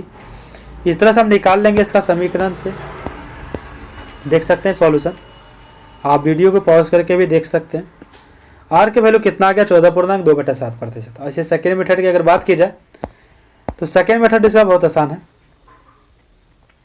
देखिए P है यानी मूलधन प्रिंसिपल, ये आपको 3 वर्षों में 4900 रुपये होता है, फिर इसके 2 वर्ष में 6400 रुपये हो जाता है। टोटल समय कितना लगा? 5 वर्ष। 2 वर्षों के लिए 4900 फिर 6400, 1 वर्ष के लिए क्या देंगे? निकाल लेंगे आपका वैल्यू, अंडर रूट करेंगे तो इसका जो आपका हो जाएगा ना, ये हो जाएगा आपका पहले 0 खलास हो गया, इसीलिए 49 और 64 को 1 आया। 1/7 का निकाल लेंगे प्रतिशत, 14.2/7 आ जाएगा। 15% और 25% के 2 क्रमिक छूट के बराबर एकल छूट क्या होगा? तो इस तरह क्वेश्चन में आपको याद ही होगा, जब एकल छूट देते हैं ना तो x + y - x y 100 होता है ये फॉर्मूला। इस तरह से हम डिकोड करेंगे ना 36.1/4% आ जाएगा बी नंबर। 71 उत्तर बिहार के मैदान का सबसे पूर्वी हिस्सा इनमें से कौन है? उत्तर बिहार के मैदान में सबसे पूर्वी हिस्सा महानंदा का मैदान है। उत्तर बिहार के मैदान में कई उपखंड है। गंगा नदी में उत्तर से आकर मिलने वाले महत्वपूर्ण सबसे पूर्वी नदी महानंदा है। पश्चिम से पूर्व में क्रम में उत्तर बिहार के मैदान के उपखंडों के नाम इस प्रकार है: घाघरा का मैदान, गंडक का मैदान, बागमती का मैदान, कमला का मैदान, कोसी का मैदान एवं महानंदा का मैदान। महानंदा का मैदान उत्तर बिहार में मैदानी भाग का लगभग 10% हिस्सा धारण करता है। इस मैदान का ढाल है ना उत्तर से दक्षिण की ओर है। महानंदा हिमालय से निकलकर गंगा से मिलने वाली अंतिम नदी है। निम्न से कौन ज्वालामुखी और देश सुमेलित नहीं है? निम्नलिखित में से है ना 72। निम्न से कौन ज्वालामुखी और देश सुमेलित नहीं है? एकांगुआ इक्वाडोर। यह ज्वालामुखी और देश सुमेलित नहीं है। एकांगुआ ज्वालामुखी अर्जेंटीना में स्थित है। कोटोपेक्सी ज्वालामुखी है ना, यह भी इक्वाडोर में है। चिम्बराजो ज्वालामुखी आपको इक्वाडोर में स्थित है। और अर्जेंटीना एवं इक्वाडोर ये दोनों देश दक्षिण अमेरिका महादेश में है। अर्जेंटीना दक्षिण अमेरिका के महादेश के दक्षिण भाग अंटार्कटिका महासागर के साथ तट बनाता है। इक्वाडोर देश जो है ना अमेरिका के महादेश के उत्तरी भाग में प्रशांत महासागर के साथ तट बनाने वाला एक देश है, जिसकी सीमा है ना कोलंबिया और पेरू से लगती है। 73। टेनिस में अंतर्राष्ट्रीय टेनिस महासंघ के अनुसार युगल मैच के लिए कोर्ट डैश चौड़ा होना चाहिए। इसका हो जाएगा 36 फीट। टेनिस में अंतर्राष्ट्रीय टेनिस महासंघ के अनुसार युगल मैच के लिए ना कोर्ट 36 फीट चौड़ा होना चाहिए। अंतर्राष्ट्रीय टेनिस महासंघ ITF के अनुसार एकल मैच के लिए कोर्ट की चौड़ाई 27 फीट यानी 8.23 मीटर होनी चाहिए। टेबल टेनिस के टेबल की लंबाई 2.74 मीटर है, 9 फीट। टेबल की चौड़ाई 1.52 मीटर, 5 फीट। गेंद का वजन 2.4 से लेकर 2.70 ग्राम। गेंद का रंग सफेद, नारंगी या पीला होता है। टेबल टेनिस संबंध शब्दावली: service, pen holder grips, break spin, centre line, half court, साइंस स्पिन, स्विंग, फुसर strokes, rally, let, reverse rally, top spin, फाइल, चैनिस ग्रिप आदि। टेबल टेनिस को पिगमोन नाम से भी जाना जाता है। हरित क्रांति के बाद कृषि पद्धति से क्या परिवर्तन देखा गया? हरित क्रांति के बाद है ना कृषि पद्धति में कम उपज वाली फसलों से अधिक उपज वाली फसलों की ओर विस्थापित परिवर्तन देखा गया। हरित क्रांति के सकारात्मक प्रभाव में गहन कृषि उत्पादक प्रणाली का विकास हुआ। खाद्यान्न के उत्पादन में तीव्र वृद्धि और खाद्यान्न क्षेत्र में विशेष प्रगति हुई। जीवन निर्वाह कृषि के स्वरूप में व्यापारिक तथा बाजारोन्मुख कृषि स्वरूप का विकास हुआ है। नए प्रौद्योगिकी के उपयोग से कृषि क्षेत्र में रोजगार के अवसरों में वृद्धि हुई है। विश्व में हरित क्रांति के जनक है नॉर्मन ई बोरलॉग को माना जाता है। भारत में हरित क्रांति के लाने का श्रेय है ना डॉक्टर SS स्वामीनाथन को जाता है। भारतीय हरित क्रांति के जन्मस्थली पंतनगर कृषि विश्वविद्यालय वर्तमान उत्तराखंड को कहा जाता है। 75। ताम्रपाषाण काल के मालवा बस्तियों को अत्यधिक सघनता निम्नलिखित में से किस स्थान पर पाई गई है? ताम्रपाषाण काल की मालवा बस्तियों की अत्यधिक सघनता है ना मध्य नर्मदा बेसिन स्थिति में स्थान पर पाई गई है। ताम्रपाषाण काल की मलबा है ना बस्तियों की अत्यधिक सघनता नर्मदा और उसकी सहायक नदियों के क्षेत्र में पाई गई है, जहां नवदा टोली, एरन और नगता जैसी महत्वपूर्ण स्थलें स्थित हैं। आपका हो जाएगा। उसके बाद है कि मालवा के ताम्रपाषाण कालीन संस्कृति को नवदा टोली क्या कहते हैं? नवदा टोली ताम्रपाषाण कालीन संस्कृति का नाम अधिक उपयुक्त होगा, क्योंकि मध्य प्रदेश के खरगोन जिले में स्थित नवदा टोली और माहेश्वर के उत्खनन में सर्वप्रथम इस संस्कृति का विशिष्टता जो है प्राप्त हुआ है। मध्य प्रदेश के गुंगेरिया से तांबे का उपकरण, हथियार 424 तथा चांदी के पतले पत्थर 102 मिले हैं। चांदी के पतले पत्थर 102 मिले हैं। आगे 76 नंबर क्वेश्चन है ना। 76 कह रहा है क्या जो दक्षिण भारत के निम्नलिखित में से किस शास्त्रीय नृत्य को बलराम भरतम और हस्तलक्षण दीपिका में से अपनी शाब्दिक स्वीकृति मिलती है? दक्षिण भारत की कथकली शास्त्रीय नृत्य शैली को बलराम भरतम और हस्तलक्षण दीपिका से अपनी शाब्दिक स्वीकृति मिलती है। कथकली नृत्य संगीत और अभिनय का मिश्रण है तथा इसमें कहानियों का नाट्यकरण किया जाता है, जो अधिकतर भारतीय महाकाव्य से ली गई है। नर्तक स्वयं को संहिताबद्ध हस्त मुद्राएं और चेहरे के भावों को मध्य से व्यक्त करती है। कथकली एक दृश्य कला है जिससे आहार, वेशभूषा और श्रृंगार नाट्य शास्त्र में निर्धारित सिद्धांतों के अनुसार पात्रों के अनुकूल होते हैं। मोहिनीअट्टम नृत्य मुद्राएं नांगीकर बुधु और महिलाएं लोक नृत्य कोकिटिकल्ली और तिरुवात्री कली से ली गई है। शास्त्रीय नृत्य परंपरा हस्त मुद्रा, पदचाप, आहारी संगीति आदि के संबंध में लड़ाई से कराई निर्धारित सिद्धांतों द्वारा संचालित होती है। कुचिपुड़ी नृत्य को सामान्य नाम से यक्षगान के नाम से जाना जाता है। कुचिपुड़ी को 77 राज्य विधानसभा में डैश की पूर्व अनुमति के बिना कोई धन विधेयक प्रस्तुत नहीं किया जा सकता है। ऑप्शन सी हो जाएगा कि राज्य विधानसभा में राज्यपाल की पूर्व अनुमति के बिना कोई धन विधेयक प्रस्तुत नहीं किया जा सकता है। धन विधेयक विधान परिषद में नहीं पेश किया जा सकता है। धन विधेयक यह केवल विधानसभा में ही राज्यपाल की सिफारिश के बाद पुनः स्थापित किया जा सकता है। विधान परिषद इस विधेयक को अधिकतम 14 दिन तक रोक सकती है। भारतीय संविधान का अनुच्छेद 207 है ना, इसके अनुसार राज्यपाल की पूर्व सिफारिश से ही धन विधेयक विधानसभा में पेश किया जा सकता है। 207 धन विधेयक की परिभाषा भारतीय संविधान का अनुच्छेद 110 और लोकसभा में अनुच्छेद 199 राज्य विधानमंडल में भी दी गई है। यदि कोई प्रश्न उठता है कि कोई धन विधेयक है नहीं, उस पर विधानसभा के अध्यक्ष का निर्णय अंतिम होता है। धन विधेयक का उद्देश्य सरकार को वित्तीय मामलों में कानून बनाने में मदद करती है।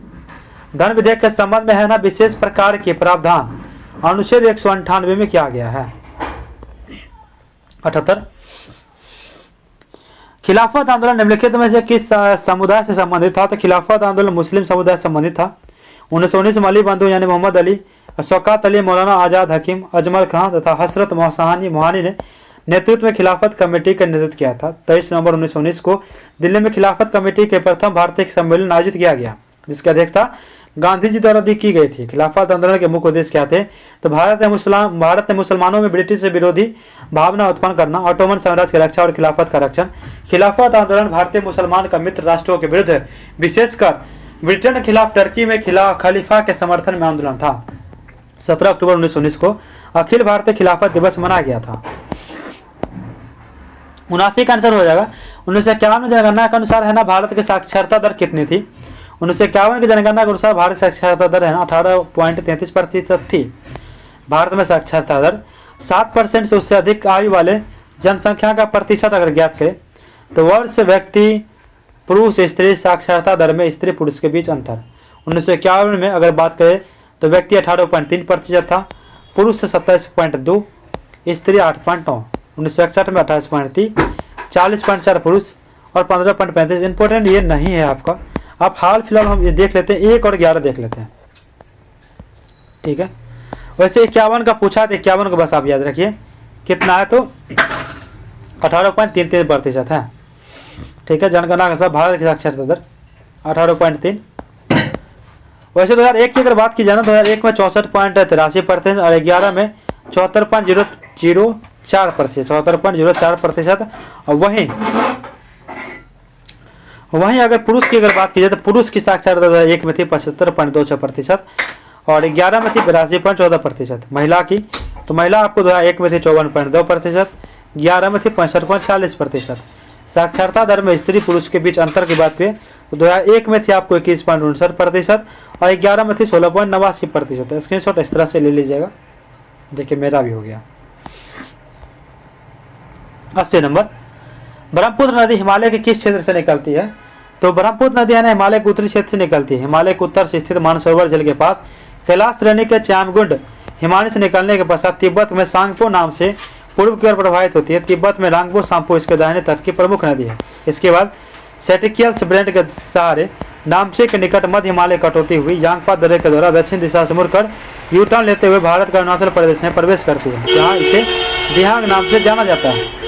असम इसे ब्रह्मपुत्र के नाम से जाना जाता है। ब्रह्मपुत्र नदी को बांग्लादेश में जमुना के नाम से जाना जाता है। सतलुज नदी को तिब्बत में पठार की राक्षस ताल झील से निकलती है। यह भारत में प्रवेश करने से पहले लगभग 400 किलोमीटर तक सिंधु के समांतर प्रभावित होती है तथा सीपी कला दर्रा से होकर भारत में प्रवेश करती है। 81 नंबर जो क्वेश्चन है ना, यह विद्युत मोटर 81 क्वेश्चन पढ़ लेते हैं पहले। सूर्योदय एवं सूर्यास्त के समय सूर्य लाल क्यों दिखाई देता है?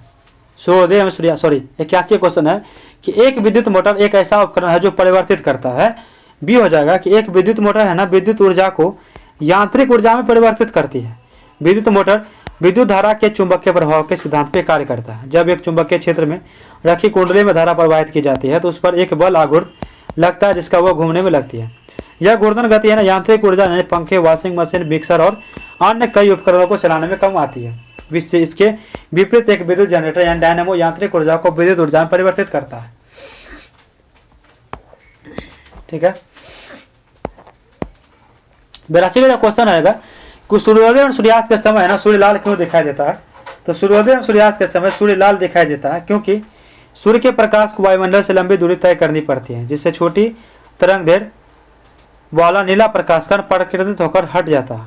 यह घटना प्रकाश के प्रकीर्णन यानी स्कैटरिंग ऑफ लाइट के कारण होती है। सूर्योदय एवं सूर्यास्त के समय सूर्य क्षितिज के पास होता है और इसके पास प्रकाश को हम तक पहुंचने के लिए पृथ्वी के वायुमंडल के एक मोटी परत के होकर गुजरना पड़ता है।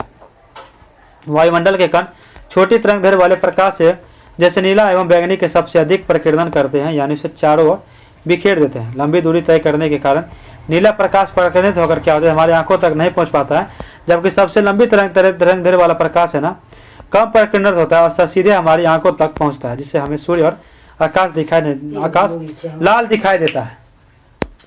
83 एक पारिस्थितिकी तंत्र में 10% ऊर्जा हस्तांतरण नियम जो है 10% एनर्जी ट्रांसफर लॉ क्या दर्शाता है। तो एक पारिस्थितिकी तंत्र में 10% ऊर्जा हस्तांतरण नियम जो है दर्शाता है कि प्रत्येक पोषीय स्तर केवल 10% ऊर्जा ही अगले पोषीय स्तर पर हस्तांतरित होती है।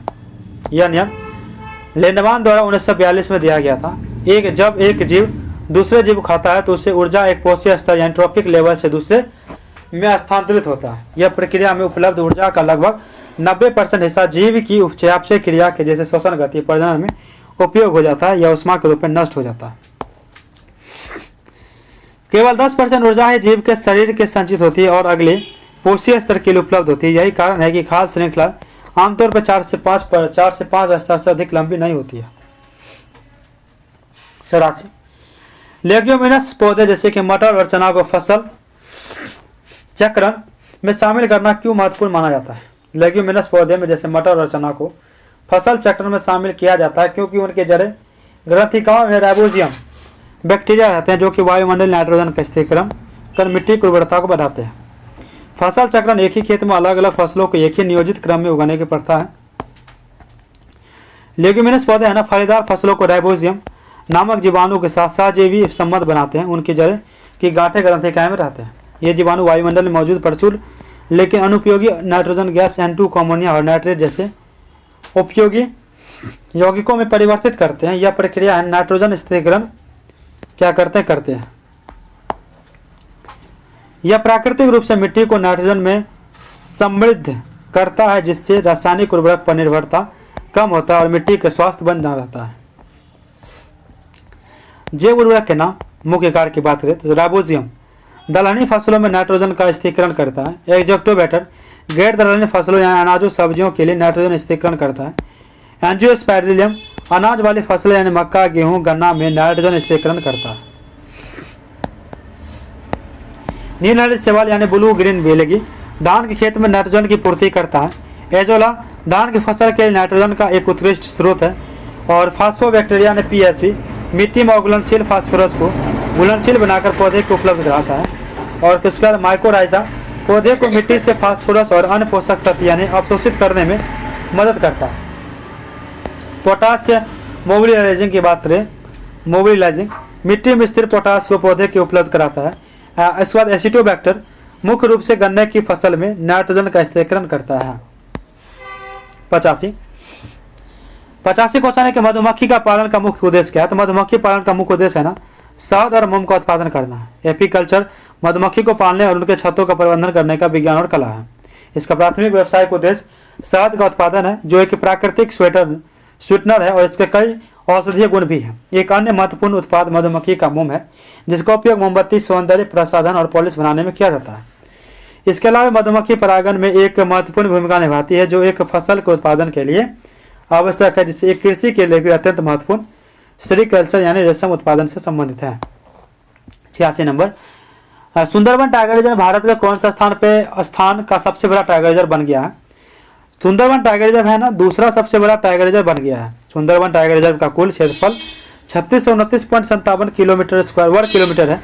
आंध्र प्रदेश के नागार्जुन सागर है ना श्रीशैलम भारत का सबसे बड़ा टाइगर रिजर्व है। इसका क्षेत्रफल जो है ना 3727.82 वर्ग किलोमीटर है। 87 भारत खाद्य सुरक्षा एवं मानक प्राधिकरण यानी फैसी का प्रमुख किसे नियुक्त किया गया है। भारत खाद्य सुरक्षा एवं मानक प्राधिकरण यानी फैसी का प्रमुख है ना रचित पूहनहासी को नियुक्त किया गया है। वे बिहार कैडर के 1991 बैच में IAS अधिकारी हैं। भारतीय खाद्य सुरक्षा एवं मानक फैसी प्राधिकरण की स्थापना 5 सितंबर 2008 को हुई थी। इसका मुख्यालय नई दिल्ली में। 88 भारत में किस देश के लिए डाक सेवाओं का अस्थायी निलंबन कर दिया गया है। भारत में संयुक्त राज्य अमेरिका के लिए डाक सेवाओं का अस्थायी निलंबन कर दिया गया है। 25 अगस्त 2025 को 25 अगस्त 2025 से भारत संचार मंत्रालय के अंतर्गत डाक विभाग ने अमेरिका जाने वाली सभी डाक वस्तुओं पर अस्थायी रूप से रोक लगाने का निर्णय लिया। भारत के बाद ताइवान की राष्ट्रीय डाक सेवा संयुक्त राज्य अमेरिका के लिए कोई भी मेल नहीं ना तो स्वीकार करेगी और ना ही क्या करेगी, तो ये वितरित करेगी। 89 कह रहा है कि 20% वार्षिक ब्याज के दर से है ना ब्याज के अर्धवार्षिक रूप से संयोजित होने पर 6,750 की राशि कितने समय पर 8984.25 रुपये हो जाएगा।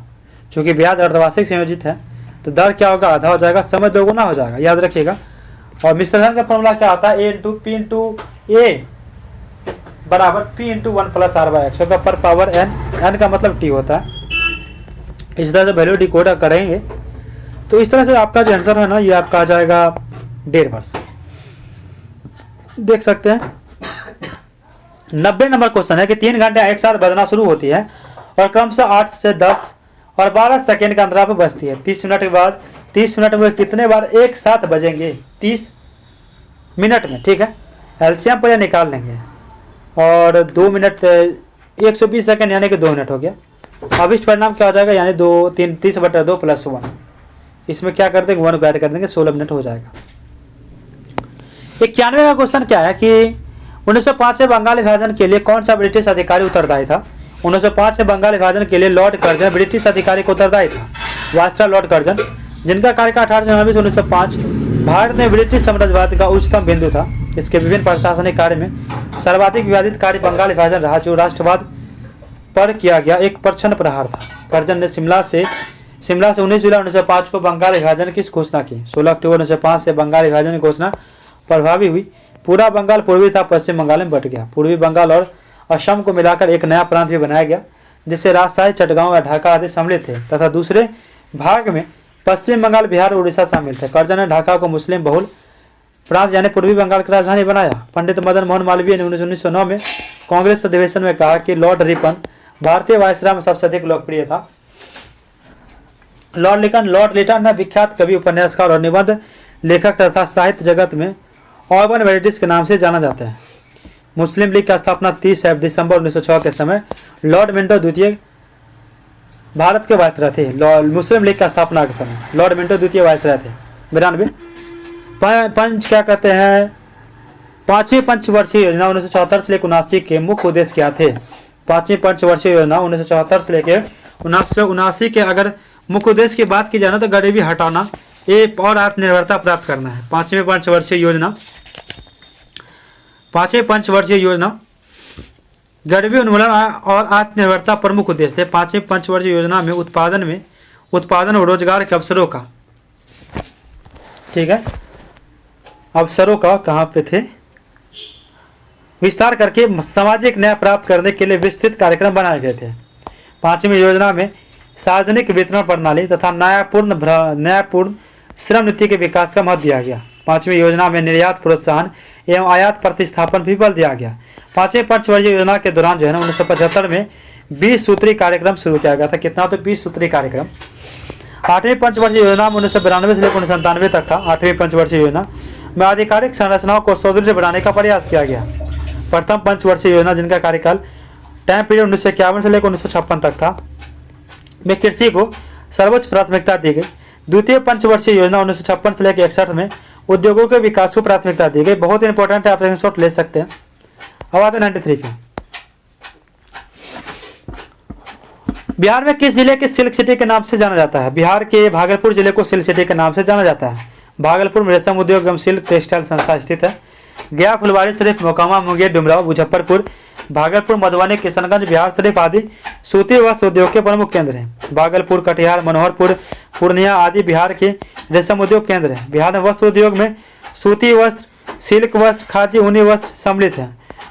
होजियारी उद्योग का विकास पटना, भागलपुर, मधुबनी तथा मुंगेर में हुआ है।